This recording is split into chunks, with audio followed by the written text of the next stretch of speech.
everybody. Thanks for joining and everything. And then आज podi number 4 the probably we're going to try to put the podi number 4 in perspective though. But issue ਇਹ ਹੈ ਕਿ ਜਿਹੜੀਆਂ ਪਹਿਲੀਆਂ ਚਾਰ ਜਿਹੜੀਆਂ ਤਿੰਨ ਜਿਹੜੀਆਂ ਪੌੜੀਆਂ ਆਈਆਂ ਮੈਂ ਇਹਦੀ ਕਰੀ ਦੁਬਾਰਾ ਰਿਵਾਈਜ਼ ਕਰਦੇ ਹਾਂ maybe I should just write it down ਇੱਕ ਤੇ let me write it down on a piece of ਤਾਂ ਕਿ ਤੁਹਾਨੂੰ ਆਸਾਨੀ ਹੋ ਜਾਏ ਦੇਖਣ ਵਿੱਚ ਤੁਹਾਨੂੰ ਸਾਰਿਆਂ ਨੂੰ ਕਿਉਂਕਿ let me share my screen and I will write it down if everybody can mute themselves ਹਾਲੇ ਵੀ ਪਿੱਛੇ background ਆਵਾਜ਼ ਹੈ let me do this ਭਵਰਾਜ ਤੁਹਾਨੂੰ ਵੀ ਬਣਾ ਦੇਣਾ ਮੈਂ ਇੱਕ second because if you can help me ਲੇਕਿਨ ਹੁਣ ਕੋਈ ਆ ਰਹੀ ਹੈ ਫਿਰ ਦੁਬਾਰਾ ਆਵਾਜ਼ ਆ ਰਹੀ ਹੈ ਵਿੱਚ yeah if we can find out who that is and then mute then I'll really appreciate that. Usually there's a setting on Zoom that when people join it automatically mutes everybody. We need to find that setting and set it because as somebody joins on a phone it's unmuted and they're still trying to figure out what to do. So just set the setting to mute when anybody joins and then there's none of this problem of background noise when somebody so before the class Jaspal ji, the problem is this that wo te kar lange when people unmute then they forget to mute themselves.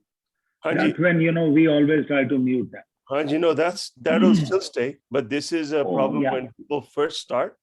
It's unmuted, and that problem will go away. So let me start off with the ek bari dobara revision wale pehle badi bari kar chuke but I like revising things again and again though.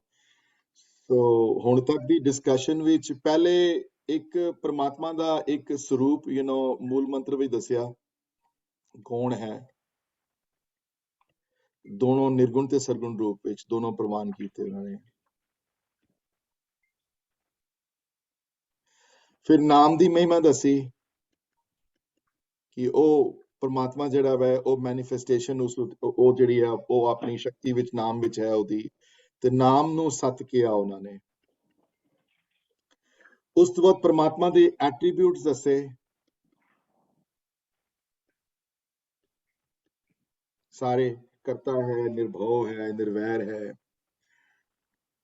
ਇਹ ਦੱਸਣ ਤੋਂ ਬਾਅਦ ਇਹ discussion ਜਿਹੜੀ ਹੈ ਇਹ ਮੂਲ ਮੰਤਰ ਵਿੱਚ ਆਈ ਹੈ ਸਾਰੀ ਉਹਦਾ ਸਰੂਪ ਜਿਹੜੇ ਵਰਣਨ ਜਿਹੜੇ ਕੀਤੇ ਹਨ ਸਾਰੇ ਤੇ ਉਸ ਤੋਂ ਬਾਅਦ ਜਦੋਂ ਪਹਿਲੀ ਪੌੜੀ ਦੀ ਆਈ ਹੈ ਪੌੜੀ ਨੰਬਰ 1 ਦਾ ਪਹਿਲਾ ਇਹ ਸੀ ਕਿ ਉਹਦੇ ਹੁਕਮ ਨੂੰ ਪਛਾਣਨਾ ਤੇ ਉਹਦੇ ਹੁਕਮ ਨੂੰ ਉਹਦੇ ਰਜ਼ਾ ਵਿੱਚ ਚੱਲਣਾ ਤੇ ਉਹ ਰਜ਼ਾ ਵਿੱਚ ਚੱਲਣਾ ਮਤਲਬ ਉਹਦੇ ਮਰਜ਼ੀ ਅਨੁਸਾਰ ਆਪਣਾ ਜੀਵਨ ਨੂੰ ਢਾਲ ਲੈਣਾ ਆਪਣੀ ਮਰਜ਼ੀ ਅਨੁਸਾਰ ਜੀਵਨ ਨਹੀਂ ਜੀਣਾ ਹਾਂਜੀ ਸੋ ਫॉर ਐਗਜ਼ਾਮਪਲ ਜੇ ਤੁਹਾਡੀ ਮਰਜ਼ੀ ਹੈ ਕਰਨ ਨੂੰ ਲੇਕਿਨ ਉਹਦੀ ਮਰਜ਼ੀ ਨਹੀਂ ਹੈ ਉਹ ਕਰਨ ਨੂੰ ਤੇ ਆਪਣੀ ਖੁਸ਼ੀ ਉਸ ਖੁਸ਼ੀ ਵਿੱਚ ਮਿਲਾ ਲੈਣਾ ਤਾਂ ਉਹਦੀ ਖੁਸ਼ੀ ਹੈ ਅਗਰ ਨਿਮਰਤਾ ਵਿੱਚ ਜੀਵਨ ਜੀਣ ਦੀ ਜਾਂ ਓਨੈਸਟੀ ਵਾਲਾ ਜੀਵਨ ਜੀਣ ਦੀ ਤੇ ਉਸਨੂੰ ਆਪਣੀ ਲਾਈਫ ਵਿੱਚ ਥਾਂ ਦੇ ਕੇ ਉਸਨੂੰ ਖੁਸ਼ੀ ਅਪਣਾ ਲੈਣਾ ਹੁਕਮ ਦੀ ਰਜ਼ਾ ਵਿੱਚ ਚੱਲਣਾ ਹੈ ਤੇ ਇਹ ਲੋਅਰ ਲੈਵਲ ਦੇ ਹੁਕਮ ਦੇ ਉੱਤੇ ਜਿਹੜੇ ਮੈਂ ਕਿਹਾ ਸੀ ਕਿ ਜਿਸਾਂ ਹੁਕਮ ਦੀਆਂ ਡੈਫੀਨੇਸ਼ਨ ਤੇ ਇੰਪੋਸੀਬਲ ਹੈ ਦੇਣੀ ਬਟ ਹੁਕਮ ਦੇ ਜਿਹੜੇ ਜਿਸਾਂ ਅਨੀਅਨ ਨੂੰ ਪੀਲ ਕਰੀਦਾ ਹੁੰਦਾ ਉਸ ਤਰ੍ਹਾਂ ਵੀ ਕਈ ਜਿਹੜੇ ਉੱਪਰਲੇ ਲੇਅਰ ਹਨ ਜਿਹੜੇ ਹੁਕਮ ਦੇ ਉਹ ਸਮਝਣੇ ਇੰਨੇ ਮੁਸ਼ਕਿਲ ਨਹੀਂ ਹਨ ਸੋ ਫॉर ਐਗਜ਼ਾਮਪਲ ਇੱਕ ਹੁਕਮ ਹੈ ਉਹਦਾ ਕੀਰਤਨ ਕਰਨਾ ਉਹਦੀ ਖੁਸ਼ੀ ਵਿੱਚ ਆਪਣੀ ਖੁਸ਼ੀ ਨੂੰ ਮਨਾਉਣਾ ਆਪਣੀ ਸੇਵਾ ਨੂੰ ਆਪਣੀ ਜ਼ਿੰਦਗੀ ਵਿੱਚ ਥਾਂ ਦੇਣੀ forgiveness ਨੂੰ ਆਪਣੀ ਜ਼ਿੰਦਗੀ ਵਿੱਚ ਥਾਂ ਦੇਣੀ ਇੱਕ ਚੰਗਾ ਇਨਸਾਨ ਬਣਨਾ ਦੂਸਰਿਆਂ ਦੀ ਕੌਮ ਦੀ ਸੇਵਾ ਕਰਨੀ ਪ੍ਰਮਾਤਮਾ ਨਾਲ ਪ੍ਰੇਮਾ ਭਗਤੀ ਦਾ ਰੂਪ ਬਣਾਉਣਾ ਉਹਦੀ ਸਿਫਤ ਸਲਾਹ ਕਰਨੀ ਇਹ ਉਸਦਾ ਹੁਕਮ ਹੈ ਉਸ ਲੇਅਰ ਵਿੱਚ ਤੇ ਇਸ ਨੂੰ ਅਪਣਾ ਲੈਣਾ ਆਪਣੀ ਜ਼ਿੰਦਗੀ ਵਿੱਚ ਔਰ ਇਸ ਤਰ੍ਹਾਂ ਅਪਣਾਣਾ ਜਿਸ ਤਰ੍ਹਾਂ ਕਿ ਤੁਸੀਂ ਆਪਣੀ ਖੁਸ਼ੀ ਨਾਲ ਕਿਸੇ ਨੂੰ ਕੋਈ ਅਪਣਾਉਂਦਾ ਹੈ ਕੋਈ ਝੋਲੇ ਨਾਲ ਨਾ ਅਪਣਾਏ ਉਸਨੂੰ ਹਾਂਜੀ ਇਹ ਕੋਈ ਬਾਸ ਤੇ EMPLOYEE ਵਾਲਾ ਰਿਸ਼ਤਾ ਨਹੀਂ ਹੈ ਸੋ ਜਿੱਥੇ ਕਿ EMPLOYEE ਨੂੰ ਨਾ ਵੀ ਪਸੰਦ ਹੋਏ ਕਿ ਜੋ ਮੇਰਾ ਬਾਸ ਕਹਿ ਰਿਹਾ ਪਰ ਫਿਰ ਵੀ ਉਹ ਵਿਚਾਰੇ ਨੂੰ ਕਰਨਾ ਪੈਂਦਾ ਬਿਕਾਜ਼ ਉਹਦੀ ਰੋਜ਼ੀ ਰੋਟੀ ਉਹਦੇ ਨਾਲ ਚੱਲਦੀ ਉਹਦੇ ਨਾਲ ਇਹ ਉਸ ਤਰ੍ਹਾਂ ਦਾ ਰਿਸ਼ਤਾ ਨਹੀਂ ਹੈ ਤੇ ਇਹ ਪਹਿਲੀ ਪੌੜੀ ਦਾ ਸੰਦੇਸ਼ ਹੈ ਕਿ ਆਪਣੀ ਲਾਈਫ ਵਿੱਚ ਚੇਂਜਸ ਲੈ ਕੇ ਆਉਣੀਆਂ ਲਾਈਫਸਟਾਈਲ ਚੇਂਜਸ ਚਾਹੀਦੀਆਂ ਨੇ ਇੱਥੇ ਔਰ ਜਿਹੜਾ ਬੰਦਾ ਲਾਈਫਸਟਾਈਲ ਚੇਂजेस ਨਹੀਂ ਕਰ ਸਕਦਾ ਉਹਦੇ ਵਾਸਤੇ ਬਹੁਤ ਮੁਸ਼ਕਿਲ ਹੈ। ਲਾਈਫਸਟਾਈਲ ਚੇਂजेस ਚਾਹੀਦੀਆਂ ਹਨ। ਲਾਈਫਸਟਾਈਲ ਚੇਂजेस ਇਹ ਚਾਹੀਦੀਆਂ ਹਨ ਕਿ ਲੌਂਗ ਟਰਮ ਗੁਰੂ ਦੀ ਮਤ ਨੂੰ ਆਪਣੇ ਜ਼ਿੰਦਗੀ ਵਿੱਚ ਥਾਂ ਦੇਣੀ, ਲੌਂਗ ਟਰਮ ਆਪਣੇ ਗੁਰੂ ਜੋ ਕਹਿੰਦੇ ਹਨ ਉਸ ਨੂੰ ਹੱਥ ਜੋੜ ਕੇ ਮੰਨ ਲੈਣਾ। ਇੰਨਾ ਈਜ਼ੀ ਨਹੀਂ ਹੈ ਕਰਨਾ, ਬਟ ਇਟਸ ਅ ਪ੍ਰੋਸੈਸ ਹੈ। ਇਹ ਬੰਦਾ ਸ਼ੁਰੂ ਕਰੇ ਔਰ ਛੋਟੀਆਂ ਸਟੈਪ ਤੋਂ ਸ਼ੁਰੂ ਕਰੇ, ਵੱਡੇ ਸਟੈਪ ਨਾ ਲਵੇ। ਹਲੇ ਵੱਡੇ ਸਟੈਪ ਵਿੱਚ ਫਿਰ ਭਾਣੇ ਦਾ ਕਨਸੈਪਟ ਹੈ, ਉਹਦੇ ਵਿੱਚ ਹੈ ਕਿ ਜੋ ਹੋ ਰਿਹਾ ਤੁਹਾਡੇ ਨਾਲ ਤੁਹਾਨੂੰ ਮਹਿਸੂਸ ਹੋਏਗਾ ਕਿ ਸਭ ਤੋਂ ਬੈਸਟ ਹੋ ਰਿਹਾ, ਪਰ ਉਹ ਬਾਅਦ ਵਿੱਚ ਆਏਗੀ ਗੱਲ। ਲੇਕਿਨ ਪਹਿਲੇ ਜਿਹੜਾ ਹੈ, ਪਹਿਲੇ ਇਹ ਹੈ ਕਿ ਉਸਦੇ ਹੁਕਮ ਨੂੰ, ਉਹਦੀ ਮਰਜ਼ੀ ਨੂੰ ਪਛਾਣਨਾ, ਔਰ ਉਹਦੀ ਮਰਜ਼ੀ ਨੂੰ ਪਛਾਣ ਕੇ ਉਹਦੇ ਹਿਸਾਬ ਦੇ ਨਾਲ ਆਪਣੇ ਜੀਵਨ ਨੂੰ ਢਾਲ ਲੈਣਾ, ਉਹ ਹੈ ਹੁਕਮ ਦੀ ਰਜ਼ਾ ਵਿੱਚ ਚੱਲਣਾ। ਇਹ ਪਹਿਲਾ ਸੰਦੇਸ਼ ਹੈ ਪਹਿਲੀ ਪੌੜੀ ਦਾ। ਤੇ ਉਸ ਤੋਂ ਬਾਅਦ ਫਿਰ I'm going to erase all this stuff now। ਉਸ ਤੋਂ ਬਾਅਦ ਫਿਰ ਜਦੋਂ ਹੁਕਮ ਦੀ ਰਜ਼ਾ ਵਿੱਚ ਜਦੋਂ ਚਲਾ ਜਾਂਦਾ ਹੈ ਬੰਦਾ ਤੇ ਸਮਝਣਾ ਜਦੋਂ ਸ਼ੁਰੂ ਕਰ ਦਿੰਦਾ ਹੈ, ਤੇ ਫਿਰ ਮੈਂ ਨੰਬਰ 1 ਨਹੀਂ ਮਿਟਾ ਰਿਹਾ, ਸਿਰਫ I'm going to just erase I'm going to just go back and write number 2 now। ਤੇ ਨੰਬਰ 2 ਵਿੱਚ ਸੀ ਕਿ ਨੰਬਰ 2 ਜਿਹੜੀ ਪੌੜੀ ਜਿਹੜੀ ਹੈ ਉਹ ਡੀਲ ਕਰਦੀ ਹੈ ਕਿ ਹੁਕਮ ਕੀ ਹੈ, ਤੇ ਹੁਕਮੀ ਕੌਣ ਹੈ। ਹੁਕਮ ਤੇ ਹੁਕਮੀ, ਤੇ ਹੁਕਮ ਦੀ ਫਿਰ ਡੈਫੀਨੇਸ਼ਨ ਆਪ ਦਿੱਤੀ ਨੇ ਉੱਥੇ ਸੈਕੰਡ ਵਿੱਚ, ਕਿ ਕਿਹਾ ਨਹੀਂ ਕਿ ਹੁਕਮ ਨੂੰ ਪਛਾਣਿਆ ਨਹੀਂ ਜਾ ਸਕਦਾ, ਹੁਕਮ ਨੂੰ ਕਹਿਣਾ ਬੜਾ ਮੁਸ਼ਕਿਲ ਹੈ, ਉਹਦਾ ਹੁਕਮ ਅਟੱਲ ਹੈ, ਉਹ ਕੀ ਕਰੇਗਾ ਕਦਮ ਕਰੇਗਾ ਕਿਸੇ ਨੂੰ ਕੁਝ ਨਹੀਂ ਪਤਾ, ਕਰਨ ਕਰਾਉਣ ਵਾਲਾ ਉਹ ਹੈ, ਕੋਈ ਹੋਰ ਕੋਈ ਨਹੀਂ। ਤੇ ਸਭ ਤੋਂ ਵੱਡਾ ਜਿਹੜੇ ਮੈਸੇਜ ਤੁਸੀਂ ਸੈਕੰਡ ਪੌੜੀ ਤੋਂ ਲੈ ਕੇ ਜਾਂਦੇ ਹੋ ਉਹ ਇਹ ਹੈ ਕਿ ਕਰਨ ਕਰਾਉਣ ਵਾਲਾ ਹੁਕਮ ਹੈ, ਤੁਸੀਂ ਨਹੀਂ ਹੋ। ਇਸ ਵਾਸਤੇ ਉੱਥੇ ਸੰਦੇਸ਼ ਇਹ ਹੈ, ਮੈਂ ਕਲਰ ਬਦਲ ਲੈਂਦਾ ਇੱਥੇ, ਕਿ ਆਪਣੇ ਹਉਮੈ ਨੂੰ ਪਛਾਣੋ, ਆਪਣੇ ਹਉਮੈ ਨੂੰ ਐਕਸਪੀਰੀਅੰਸ ਕਰੋ, ਆਪਣੇ ਹਉਮੈ ਨੂੰ ਦੇਖੋ ਕਿ ਮੈਂ ਕਿਧਰੇ ਹਉਮ ਵਿੱਚ ਤੇ ਨਹੀਂ ਕਿਧਰੇ ਗੱਲਾਂ ਕਰਦਾ ਪਿਆ, ਕਿਧਰੇ ਹਉ ਤੇ ਹੁਕਮ ਆਪੋਜ਼ਿਟ ਐਂਡ ਵਿੱਚ ਹਨ, ਇੱਕਦਮ ਆਪੋਜ਼ਿਟ ਹਨ, ਜਾਂ ਇਹ ਹੈ ਤੇ ਜਾਂ ਉਹ ਹੈ, ਦੋਨੋਂ ਆਪਸ ਵਿੱਚ ਮਿਲਦੇ ਨਹੀਂ ਹੈ। ਤੇ ਸੈਕੰਡ ਪੌੜੀ ਵਿੱਚ ਇਹ ਦੱਸਿਆ ਨੇ ਕਿ ਜਿੱਥੇ ਤੁਸੀਂ ਆਪਣੀ ਲਾਈਫਸਟਾਈਲ ਜਦੋਂ ਬਦਲਦੇ ਹੋ ਤੇ ਇਹ ਵੀ ਸੋਚ ਕੇ ਕਰੋ ਕਿ ਕਰਨ ਕਰਾਉਣ ਵਾਲਾ ਹੁਕਮ ਹੈ, ਹਉਮੈ ਨਹੀਂ ਹੈ ਤੁਹਾਡੀ। ਤੁਸੀਂ ਸੋਚ ਰਹੇ ਹੋ ਕਿ ਮੈਂ ਕਰ ਰਿਹਾ, ਪਰ ਤੁਸੀਂ ਕਰਨ ਕਰਾਉਣ ਵਾਲੇ ਨਹੀਂ। ਇਸ ਗੱਲ ਦਾ ਗਿਆਤ ਜਿਹੜਾ ਵੈ ਸੈਕੰਡ ਪੌੜੀ ਵਿੱਚ ਤੋਂ ਆਇਆ, ਉਹਨਾਂ ਨੇ ਬੜੀ ਅੱਛੀ ਤਰ੍ਹਾਂ ਸਮਝਾ ਕੇ ਕਿ ਹੁਕਮ ਕਰਾਉਣ ਦੁੱਖ ਸੁੱਖ ਹੁਕਮ ਦੇਣ ਵਾਲਾ ਹੈ, ਸਭ ਕੁਝ ਹੁਕਮ ਕਰਾਉਣ ਵਾਲਾ ਹੈ। ਤੇ ਤੀਸਰੀ ਪੌੜੀ ਵਿੱਚ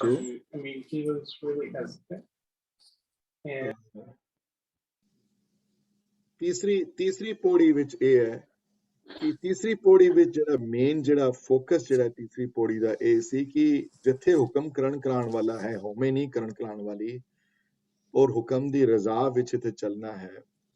ਤੇ ਉਸ ਹੁਕਮੀ ਨੂੰ ਬੜੇ ਲੋਕ ਯਾਦ ਕਰਦੇ ਹਨ, ਆਪਣੀਆਂ ਮੰਗਾਂ ਰੱਖ ਕੇ ਅੱਗੇ, ਜੀ ਕੋਈ ਨਾ ਕੋਈ ਕਿਸੇ ਕਿਸਮ ਦੀ ਕਾਮਨਾ ਰੱਖ ਕੇ ਯਾਦ ਕਰਦਾ ਹੈ ਉਸਨੂੰ। ਕੋਈ ਯਾਦ ਕਰਦਾ ਹੈ ਕਿ ਦਾਤ ਜਾਣੇ ਨਿਸ਼ਾਨ ਵਾਲੀ ਹਾਲਤ ਵਿੱਚ, ਕੋਈ ਯਾਦ ਕਰਦਾ ਉਹਨੂੰ ਵਿਖਿਆ ਵਿਖਮ ਵਿਚਾਰ ਵਾਲੀ ਹਾਲਤ ਵਿੱਚ, ਕੋਈ ਯਾਦ ਕਰਦਾ ਉਸਨੂੰ ਕਿ ਮੈਂ ਚਲੇ ਤਨਖਾਹ ਸਾਸ ਤੇਰੇ ਤਨਖੇ ਵਾਲੀ ਹਾਲਤ ਵਿੱਚ, ਕੋਈ ਮੌਤ ਦੇ ਡਰ ਤੋਂ, ਕੋਈ ਆਪਣੀ ਮਰਜ਼ੀ ਤੋਂ, ਕੋਈ ਚੀਜ਼ਾਂ ਲੈਣ ਵਾਸਤੇ, ਕੋਈ ਚੀਜ਼ਾਂ ਖਾਣ ਵਾਸਤੇ ਹਾਜ਼ਰ ਕਰਦਾ ਹਨ। ਸਾਰੇ ਆਪਣੀਆਂ ਮੰਗਾਂ ਸਭ ਨੇ ਰੱਖੀਆਂ ਹੋਈਆਂ ਹਨ। ਤੇ ਇਹ ਜਿਹੜੀਆਂ ਨਿਸ਼ਕਾਮ ਤੇ ਕਾਮਨਾ ਵਾਲੀ ਮੰਗਾਂ ਜਿਹੜੀਆਂ ਹਨ, ਕਾਮਨਾ ਵਾਲੀਆਂ ਮੰਗਾਂ ਸਾਰਿਆਂ ਨੇ ਰੱਖੀਆਂ ਹੋਈਆਂ ਹਨ ਉਹਦੇ ਅੱਗੇ। ਤੇ ਉਹ ਪ੍ਰਮਾਤਮਾ ਇਸ ਤਰ੍ਹਾਂ ਨਿਸ਼ਕਾਮ ਹੈ ਕਿ ਉਹ ਤਾਂ ਵੀ ਦਿੰਦਾ ਹੀ ਜਾਂਦਾ, ਉਹ ਰੁਕਦਾ ਨਹੀਂ ਦਿੰਦਾ ਹੈ। ਇਹ ਤੀਸਰੀ ਪੌੜੀ ਦਾ ਹੈ। ਲੇਕਿਨ ਸਾਰਿਆਂ ਦੀਆਂ ਕਾਮਨਾ ਪੂਰੀਆਂ ਕਰਦਾ ਹੈ, ਜੋ ਮੰਗਦਾ ਹੈ ਇਨਸਾਨ ਉਸਨੂੰ ਦਿੰਦਾ ਹੈ। ਉਹ ਬੜੇ ਘੱਟ ਹਨ ਉਸਨੂੰ ਜਿਹੜੇ ਯਾਦ ਕਰਦੇ ਹਨ ਉਹਨੂੰ ਪਾਉਣ ਵਾਸਤੇ, ਉਹ ਬਹੁਤ ਘੱਟ ਹਨ। ਤੇ ਜਿਹੜੀ ਤੀਸਰੀ ਪੌੜੀ ਦਾ ਨਿਚੋੜ ਇਹ ਹੈ ਕਿ ਉਹ ਆਪ ਜਿਹੜਾ ਹੈ ਉਹ ਆਪ ਨਿਰਲੇਪ ਹੈ। ਇਹ ਬਹੁਤ ਕ੍ਰਿਟੀਕਲ ਹੈ ਵਾਲਾ ਕਨਸੈਪਟ, ਕਿਉਂਕਿ ਇਹ ਇਸ ਵਾਸਤੇ ਕ੍ਰਿਟੀਕਲ ਹੈ ਕਿਉਂਕਿ ਨਿਰਲੇਪ ਉਹ ਦੂਸਰਿਆਂ ਦੀ ਕਾਮਨਾ ਪੂਰੀਆਂ ਕਰਦਾ ਹੈ, ਦੂਸਰਿਆਂ ਦੀਆਂ ਜ਼ਰੂਰਤਾਂ ਪੂਰੀਆਂ ਕਰਦਾ ਹੈ, ਦਿੰਦਾ ਹੀ ਜਾ ਰਿਹਾ ਹੈ ਸ਼ੁਰੂ ਤੋਂ ਲੈ ਕੇ ਐਂਡ ਤੱਕ ਦੇ ਚੀਜ਼ਾਂ ਦੇ ਕੇ ਅਗਲੇ ਲੈਣ ਵਾਲੇ ਥੱਕ ਜਾਂਦੇ ਹਨ, ਦੂਸਰੇ ਜਨਮ ਆ ਜਾਂਦੇ ਹਨ, ਉਹ ਨਹੀਂ ਦਿੰਦਾ ਥੱਕਦਾ। ਲੇਕਿਨ ਆਪ ਨਿਰਲੇਪ ਹੈ, ਆਪ ਮਾਇਆ ਵਿੱਚ ਨਹੀਂ ਹੈ, ਆਪ ਉਹਨਾਂ ਚੀਜ਼ਾਂ ਵਿੱਚ ਨਹੀਂ ਹੈ। ਦੂਸਰਿਆਂ ਦੀ ਮੰਗਾਂ ਪੂਰੀਆਂ ਕਰਨ ਦੇਣ ਦਾ ਮਤਲਬ ਇਹ ਨਹੀਂ ਕਿ ਉਹ ਖੁਦ ਉਹਨਾਂ ਚੱਕਰਾਂ ਵਿੱਚ ਹੋਵੇ, ਉਹ ਖੁਦ ਉਸ ਮਾਇਆ ਵਿੱਚ ਹੋਵੇ, ਜਾਂ ਉਹ ਖੁਦ ਝੂਠ ਸੱਚ ਵਿੱਚ ਹੋਵੇ। ਉਹ ਝੂਠ ਸੱਚ ਤੋਂ ਉੱਚਾ ਹੈ, ਉਹ ਬਲੈਕ ਐਂਡ ਵਾਈਟ ਤੋਂ ਉੱਚਾ ਹੈ, ਉਹ ਨਾਰ ਤੇ ਪੁਰਖ ਤੋਂ ਉੱਚਾ ਹੈ, ਉਹ ਗਰੀਬੀ ਤੇ ਅਮੀਰੀ ਤੋਂ ਉੱਚਾ ਹੈ, ਉਹ ਪਾਪ ਪੁਣ ਤੋਂ ਉੱਚਾ ਹੈ, ਉਹ ਨਿਰਲੇਪ ਹੈ। ਹੁਣ ਇਹ ਕਨਸੈਪਟ ਥੋੜਾ ਜਿਹਾ ਐਬਸਟਰੈਕਟ ਹੈ ਬੜਾ, ਕਿਉਂਕਿ ਉਹ ਨਿਰਲੇਪ ਹੋਣ ਦੇ ਕਾਰਨ ਇਹਨਾਂ ਚੀਜ਼ਾਂ ਤੋਂ ਉੱਚੇ ਹੈ। ਤੇ ਗੁਰਸਿੱਖ ਵੀ ਜਦੋਂ ਉਸ ਅਵਸਥਾ ਤੇ ਪਹੁੰਚਦਾ ਤੇ ਗੁਰਸਿੱਖ ਵੀ ਨਿਰਲੇਪ ਹੈ, ਪਾਪ ਪੁਣ ਤੋਂ ਉੱਤੇ ਹੈ, ਉਹਦੀ ਅਵਸਥਾ ਦੁੱਖ ਸੁੱਖ ਤੋਂ ਉੱਤੇ ਹੈ, ਵਾਈਟ ਐਂਡ ਬਲੈਕ ਤੋਂ ਉੱਤੇ ਹੈ, ਨਾਰ ਪੁਰਖ ਵਿੱਚ ਨਹੀਂ ਹੈ।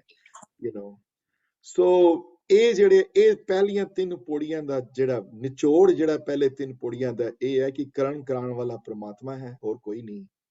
ਆਪਣੀ ਹਉਮੈ ਨੂੰ ਪਛਾਣ ਲਵੋ ਤੇ ਆਪਣੇ ਆਪ ਨੂੰ ਇੱਕ ਸੈਲਫ ਕਰੈਕਟਿੰਗ ਮੋਡ ਚ ਲੈ ਆਓ।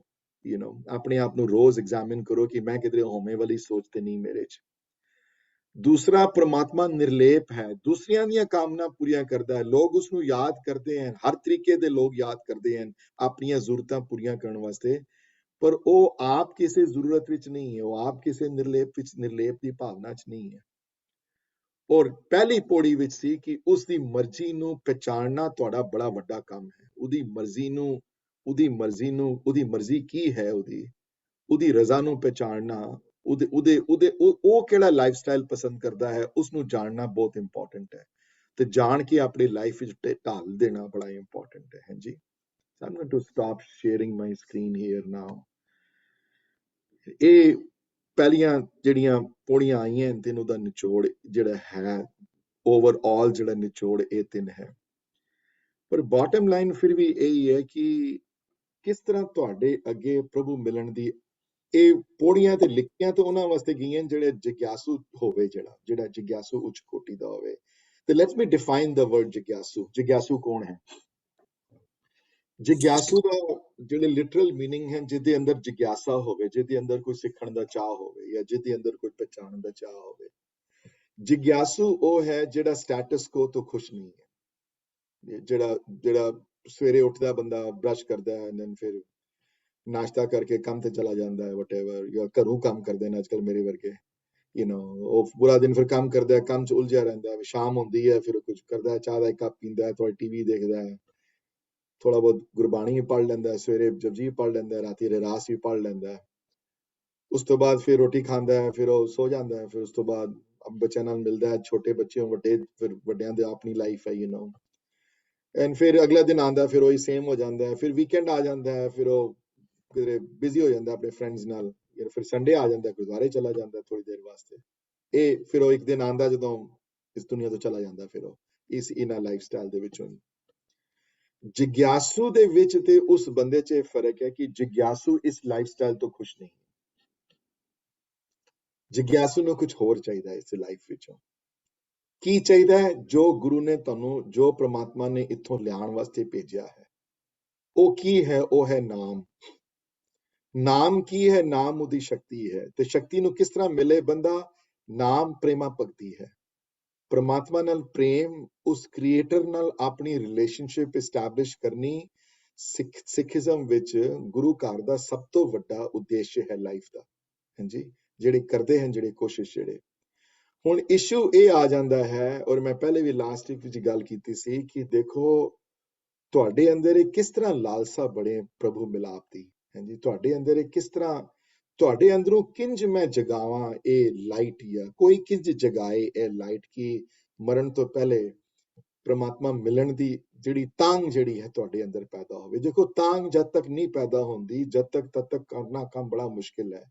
ਬਿਕਾਜ਼ ਜੇ ਤੁਸੀਂ ਖੁਸ਼ ਹੋ ਉਸ ਲਾਈਫ ਸਟਾਈਲ ਤੋਂ, ਫਿਰ ਇਹ ਜਪਜੀ ਦੀਆਂ ਪੌੜੀਆਂ ਨਾਲ ਰਿਲੇਟ ਕਰਨਾ ਬੜਾ ਮੁਸ਼ਕਿਲ ਹੈ। ਫਿਰ ਕਿਸ ਤਰ੍ਹਾਂ ਰਿਲੇਟ ਕਰੋਗੇ ਨਾ ਜਪਜੀ? ਕਿਉਂਕਿ ਜਪਜੀ ਦੀਆਂ ਪੌੜੀਆਂ ਕਹਿੰਦੀਆਂ ਹਨ ਅੰਮ੍ਰਿਤ ਵੇਲਾ ਸਚ ਨਾ ਵਡਿਆਈ ਵਿਚਾਰ। ਜਪਜੀ ਦੀਆਂ ਪੌੜੀਆਂ ਕਹਿੰਦੀਆਂ ਹਨ ਹੁਕਮ ਰਜਾਈ ਚੱਲਣਾ, ਨਾਨਕ ਲਿਖਿਆ ਨਾਲ। ਜਪਜੀ ਦੀਆਂ ਪੌੜੀਆਂ ਕਹਿੰਦੀਆਂ ਹਨ ਕਿ ਤੁਸੀਂ ਇਸ ਪਾਸੇ ਜੁੜੋ। ਮੰਨੇ ਦੀ ਸੁਣੇ ਦੀ ਅਵਸਥਾ ਨੂੰ ਡਿਫਾਈਨ ਕੀਤਾ ਨੇ ਅੱਗੇ ਜਾ ਕੇ। ਜਪਜੀ ਦੀਆਂ ਪੌੜੀਆਂ ਕਹਿੰਦੀਆਂ ਹਨ ਗੁਰੂ ਦਾ ਬੜਾ ਵੱਡਾ ਰੋਲ ਹੈ, ਪਰ ਉਹ ਤਾਂ ਰਿਲੇਟ ਕਰ ਸਕੋਗੇ ਜੇ ਅੰਦਰ ਪ੍ਰਮਾਤਮਾ ਮਿਲਣ ਦੀ ਤਾਂਘ ਹੋਏਗੀ। ਤਾਂ ਪ੍ਰਮਾਤਮਾ ਦੇ ਨਾਲ ਇੱਕ ਰਿਲੇਸ਼ਨਸ਼ਿਪ ਉਸ ਕ੍ਰੀਏਟਰ ਨਾਲ ਕਰਨ ਦੀ ਜੇ ਤਾਂਘ ਹੀ ਨਹੀਂ ਹੈ ਅੰਦਰੋਂ, ਫਿਰ ਤੇ it's a mere knowledge gathering session. ਹਾਂਜੀ, एक गल दस दियां, मैं पहले बड़ी बारी क्या है, जे नॉलेज गैदरिंग सैशन है ना, अगर मतलब कि मैं जपजी दी हर पौड़ियां समझ लवां लेकिन मैनू मतलब नहीं है परमात्मा प्राप्ति नाल कोई, जिस तरह कोई रेसिपी बुक लैके आए तो सिर्फ रेसिपी बुक दियां थाई कुकिंग बड़ी पसंद होवे या इटालियन कुकिंग बड़ी पसंद होवे तो फिर रेसिपी दियां बुक ही देखते जाए, बस रेसिपी दी बुक कट्ठियां करदा जाए, 50 रेसिपी दियां बुक्स लाए बाजारों कढ के तो बस वो शॉर्ट फोटो ही देखे ਉਹਦੀਆਂ खाली नॉलेज ਲੈਂਦਾ ਰਹੇ ਇਹਦੇ ਚ ਇਹ ਪਾਣਾ ਹੈ ਜੀ, ਇਹ ਇੰਗਰੀਡੀਐਂਟ ਨੇ ਤੇ ਬਣਾਉਣ ਦੇ, लेकिन कभी पढ़ाया नहीं उसने, कभी इंग्रेडिएंट ही नहीं खरीदे उसने, कभी चखिया ही नहीं उसने, और रेसिपी ਦੀਆਂ बुक ਇਕੱਠੀਆਂ ਕਰਦਾ ਪਿਆ, ਬਸ ਦਿਨ ਰਾਤ ਉਹੀ ਕਰਦਾ ਪਿਆ। ਅਨਫੋਰਚੂਨੇਟਲੀ ਜੇ ਉਹ ਗੋਲ ਹੈ ਨਾ ਤੁਹਾਡਾ, ਫਿਰ ਇਹਨਾਂ ਜਪਜੀ ਦੀ ਪੌੜੀਆਂ ਨਾਲ ਤੁਹਾਡਾ ਕੋਈ ਰਿਸ਼ਤਾ ਨਹੀਂ ਬਣ ਪਾਏਗਾ। I am sorry to say this. ਇਹ ਉਹਨਾਂ ਵਾਸਤੇ ਹਨ, ਇਹ ਉਹਨਾਂ ਜਿਗਿਆਸੂਆਂ ਵਾਸਤੇ ਲਿਖੀਆਂ ਹੋਈਆਂ ਹਨ। ਧੰਨ ਹਨ ਉਹ ਜਿਗਿਆਸੂ ਜਿਹੜੇ ਸਵੇਰੇ ਉੱਠਦਿਆਂ ਸ਼ਾਮੀ ਸਵੇਰੇ ਬੈਠਦਿਆਂ ਪ੍ਰਮਾਤਮਾ ਮਿਲਣ ਦੀ ਤੜਪ ਉਹਨਾਂ ਦੇ ਅੰਦਰ ਹੈ, ਜਿਨ੍ਹਾਂ ਦੇ ਅੰਦਰ ਪ੍ਰਭੂ ਮਿਲਾਸ ਦੀ ਆਸ ਜਿਨ੍ਹਾਂ ਨੇ ਅੰਦਰ ਰੱਖੀ ਹੋਈ ਹੈ, ਜਿਨ੍ਹਾਂ ਦੇ ਅੰਦਰ ਉਸ ਨੂੰ ਦੇਖਣ ਦੀ, ਉਸ ਨੂੰ ਮਿਲਣ ਦੀ, ਮਰਨ ਤੋਂ ਪਹਿਲੇ ਉਸ ਨੂੰ ਐਕਸਪੀਰੀਅੰਸ ਕਰਨ ਦੀ ਤੜਪ ਅੰਦਰ ਜਿਨ੍ਹਾਂ ਦੇ ਅੰਦਰ ਹੈ। ਇਹ ਪੌੜੀਆਂ ਉਹਨਾਂ ਜਿਗਿਆਸੂਆਂ ਵਾਸਤੇ, ਉਹਨਾਂ ਪੌੜੀਆਂ, ਇਹ ਪੌੜੀਆਂ ਉਹਨਾਂ ਵਾਸਤੇ ਹਨ। ਉਹੀ ਅੰਮ੍ਰਿਤ ਵੇਲੇ ਉੱਠ ਸਕਦੇ ਹਨ, ਜੇ ਨਹੀਂ ਉੱਠ ਸਕਦੇ ਤੇ ਤਾਂ ਵੀ ਕਿਸੇ ਹੋਰ ਵੇਲੇ ਉਸ ਨੂੰ ਯਾਦ ਕਰਦੇ ਹਨ ਪਿਆਰ ਨਾਲ। ਲੇਕਿਨ ਚੌਥੀ ਪੌੜੀ ਦੀ ਮੇਨ ਥਰਸਟ ਇਹ ਹੈ ਕਿ ਉਹ ਹੁਕਮੀ ਹੁਕਮ ਦੇਣ ਵਾਲਾ, ਦੇਣ ਕਰਨ ਕਰਾਉਣ ਵਾਲਾ ਆਪ ਹੈ, ਸਭ ਕੁਝ ਆਪ ਦਿੰਦਾ ਹੈ। ਤੁਸੀਂ ਉਸਨੂੰ ਕੁਝ ਦੇ ਨਹੀਂ ਸਕਦੇ, ਤੁਸੀਂ ਉਹਨੂੰ ਕੁਝ, ਹਾਂ ਤੁਸੀਂ ਉਹਦੀ ਸਿਫਤ ਸਲਾਹ ਵਿੱਚ ਜੁੜ ਸਕਦੇ ਹੋ, ਸਵੇਰੇ ਤੁਸੀਂ ਉਸਨੂੰ ਯਾਦ ਕਰ ਸਕਦੇ ਹੋ, ਤੁਸੀਂ ਉਸ ਨਾਲ ਪ੍ਰੇਮ ਕਰ ਸਕਦੇ ਹੋ, ਤੁਸੀਂ ਉਸਦੀ ਮੰਗ ਕਰ ਸਕਦੇ ਹੋ। ਪਰ ਜੇ ਤੁਹਾਡੇ ਅੰਦਰ ਮੰਗ ਹੀ ਨਾ ਹੋਵੇ ਉਹ ਵਾਲੀ, ਜੇ ਤੁਹਾਡੇ ਅੰਦਰ ਇੱਛਾ ਹੀ ਨਾ ਹੋਵੇ ਪ੍ਰਮਾਤਮਾ ਮਿਲਣ ਦੀ, ਜੇ ਤੁਹਾਡੇ ਅੰਦਰ ਕਦੀ ਖਿਆਲ ਹੀ, ਜੇ ਤੁਹਾਨੂੰ ਕੋਈ ਮਿਸ ਹੀ ਨਹੀਂ ਹੁੰਦਾ, ਉਹ ਦੇਖੋ ਜੀ ਪਿਆਰ ਉੱਥੇ ਹੀ ਹੁੰਦਾ ਜਿੱਥੇ ਕੋਈ ਰਿਸ਼ਤਾ ਹੋਵੇ ਆਪਸ ਵਿੱਚ, ਹੈ ਨਾ। ਬੱਚਿਆਂ ਨਾਲ ਪਿਆਰ ਹੁੰਦਾ ਤੇ ਬੱਚੇ ਨਾ ਵੀ ਬੁਲਾਵਣ ਤੁਹਾਨੂੰ ਤਾਂ ਵੀ ਬੱਚਿਆਂ ਨਾਲ ਤੁਹਾਡਾ ਪਿਆਰ ਕਾਇਮ ਰਹਿੰਦਾ ਤੁਹਾਡਾ, ਹਾਂਜੀ। ਤੇ ਮਾਪਿਓ ਜਾਂ ਕੋਈ ਫਰੈਂਡ ਤੁਹਾਡਾ ਹੋਵੇ, ਭਰਾ ਭੈਣ ਹੋਵੇ, ਹਸਬੈਂਡ ਵਾਈਫ ਹੋਵੇ, ਤਾਂ ਹੀ ਗੱਲ ਬਣਦੀ ਹੈ ਜੇ ਆਪਸ ਵਿੱਚ ਖਿੱਚ ਹੋਵੇ ਤੇ ਆਪਸ ਵਿੱਚ ਪਿਆਰ ਹੋਵੇ ਤੇ ਜੇ ਪਿਆਰ ਨਾ ਹੋਵੇ ਤਾਂ ਉੱਥੇ ਖਿੱਚ ਨਹੀਂ ਹੋ ਪਾਉਂਦੀ, ਉੱਥੇ ਮਿਲਣ ਦੀ ਲਾਲਸਾ ਨਹੀਂ ਰਹਿੰਦੀ, ਉੱਥੇ ਨੇੜੇ ਆਉਣ ਦੀ ਲਾਲਸਾ ਨਹੀਂ ਰਹਿੰਦੀ। ਨੇੜੇ ਆਉਣ ਦੀ ਲਾਲਸਾ ਉੱਥੇ ਹੀ ਹੁੰਦੀ ਹੈ ਜਿੱਥੇ ਖਿੱਚ ਤੇ ਪਿਆਰ ਹੋਵੇ ਆਪਸ ਵਿੱਚ। ਤੇ ਕੀ ਕਰੇ ਬੰਦਾ ਫਿਰ, what does one do? ਇਹ ਚਿੰਗਾਰੀ ਕਿਸ ਤਰ੍ਹਾਂ ਜਲਾਏ ਅੰਦਰ, ਆਪਣੇ ਅੰਦਰ ਪ੍ਰਭੂ ਮਿਲਣ ਦੀ ਆਸ ਕਿਸ ਤਰ੍ਹਾਂ ਪੈਦਾ ਕਰੇ ਆਪਣੇ ਅੰਦਰ। ਇਹ ਬਹੁਤ ਕ੍ਰਿਟੀਕਲ ਇਸ਼ੂ ਹੈ, ਔਰ ਇਸ ਕ੍ਰਿਟੀਕਲ ਇਸ਼ੂ ਨੂੰ ਬਾਣੀ ਨੇ ਬਹੁਤ ਜਗ੍ਹਾ ਐਡਰੈਸ ਕੀਤਾ ਹੈ। ਸੋ ਗੁਰਬਾਣੀ ਨਾਲ ਜੁੜਨ ਦੇ ਨਾਲ ਪ੍ਰਮਾਤਮਾ ਮਿਲਣ ਦੀ ਆਸ ਵਧਣ ਦੀ probability is sky high, there's no question about that, ਹਾਂਜੀ। ਜਿਹੜੇ ਤੇ ਜੁੜਦੇ ਹਨ, ਜਿਹੜੇ ਬਹੁਤੀ ਬਾਣੀ ਪੜ੍ਹਦੇ ਹਨ, ਜਿਹੜੇ ਬਹੁਤਾ ਕੀਰਤਨ ਕਰਦੇ ਹਨ, ਜਿਹੜੀ ਬਹੁਤਾ ਸੇਵਾ ਕਰਦੇ ਹਨ, ਗਾਰੰਟੀ ਤੇ ਕਿਸੇ ਦੀ ਵੀ ਨਹੀਂ ਹੈ, ਪਰ ਮੈਂ ਦਾਅਵੇ ਨਾਲ ਕਹਿ ਸਕਦਾ ਕਿ ਉਹਨਾਂ ਦੀ ਪ੍ਰੋਬੇਬਿਲਿਟੀ ਪ੍ਰਭੂ ਮਿਲਾਸ ਮਿਲਣ ਦੀ ਅੰਦਰੋਂ ਤਾਂਗ ਵੱਧ ਜਾਏਗੀ, ਉਹਨਾਂ ਦੀ ਅੰਦਰੋਂ ਪ੍ਰਮਾਤਮਾ ਮਿਲਣ ਦੀ ਅੰਦਰੋਂ ਜਿਹੜੀ ਸ਼ੈ ਵੱਧ ਜਾਏਗੀ ਉਹਨਾਂ ਦੀ। ਬਾਣੀ ਵਿੱਚ ਬੜੀ ਜਗ੍ਹਾ ਇਸ ਗੱਲ ਦਾ ਜ਼ਿਕਰ ਆਇਆ ਹੈ, ਬਹੁਤ ਜਗ੍ਹਾ ਬਾਣੀ ਵਿੱਚ ਬੜੀ ਜਗ੍ਹਾ। ਦੋ ਚੀਜ਼ਾਂ ਮੈਂ ਕਹੀਆਂ ਸਨ ਲਾਸਟ ਵੀਕ, ਔਰ ਮੈਂ ਦੋਨੋਂ ਚੀਜ਼ਾਂ ਤੇ ਅੱਜ ਪਹਿਲੇ ਮੈਂ ਫੋਕਸ ਕਰਕੇ then I will try to walk on this body, because the thing is ਕਿ ਅਗਰ ਤੁਹਾਡੇ ਅੰਦਰ ਪਿਆਸ ਨਹੀਂ ਹੈ ਨਾ ਪ੍ਰਮਾਤਮਾ ਮਿਲਣ ਦੀ, ਜੇ ਅੰਦਰ ਤੁਹਾਡੇ ਅੰਦਰ ਤਾਂਗ ਨਹੀਂ ਹੈ ਪ੍ਰਮਾਤਮਾ ਦੇ ਦਰਸ਼ਨ ਕਰਨ ਦੀ, ਜੇ ਅੰਦਰ ਤੁਹਾਡੇ ਤਾਂਗ ਨਹੀਂ ਹੈ ਪ੍ਰਭੂ ਮਿਲਾਪ ਦੇ ਅੰਦਰੋਂ ਕੋਈ ਖਿਆਲ ਹੀ ਨਹੀਂ ਹੈ ਤੁਹਾਡਾ, ਫਿਰ ਇਹਨਾਂ ਪੌੜੀਆਂ ਨਾਲ ਬੰਦਾ ਕਿੰਝ ਰਿਲੇਟ ਕਰੇਗਾ? ਬਹੁਤ ਮੁਸ਼ਕਿਲ ਹੈ ਇਹਨਾਂ ਪੌੜੀਆਂ ਨਾਲ ਰਿਲੇਟ ਕਰਨਾ। ਇਹ ਫਿਰ ਨੌਲੇਜ ਬੇਸ ਹੀ ਪੌੜੀਆਂ ਹਨ ਸਿਰਫ, ਤੇ ਨੌਲੇਜ ਬੇਸ। ਸੋ ਇਸ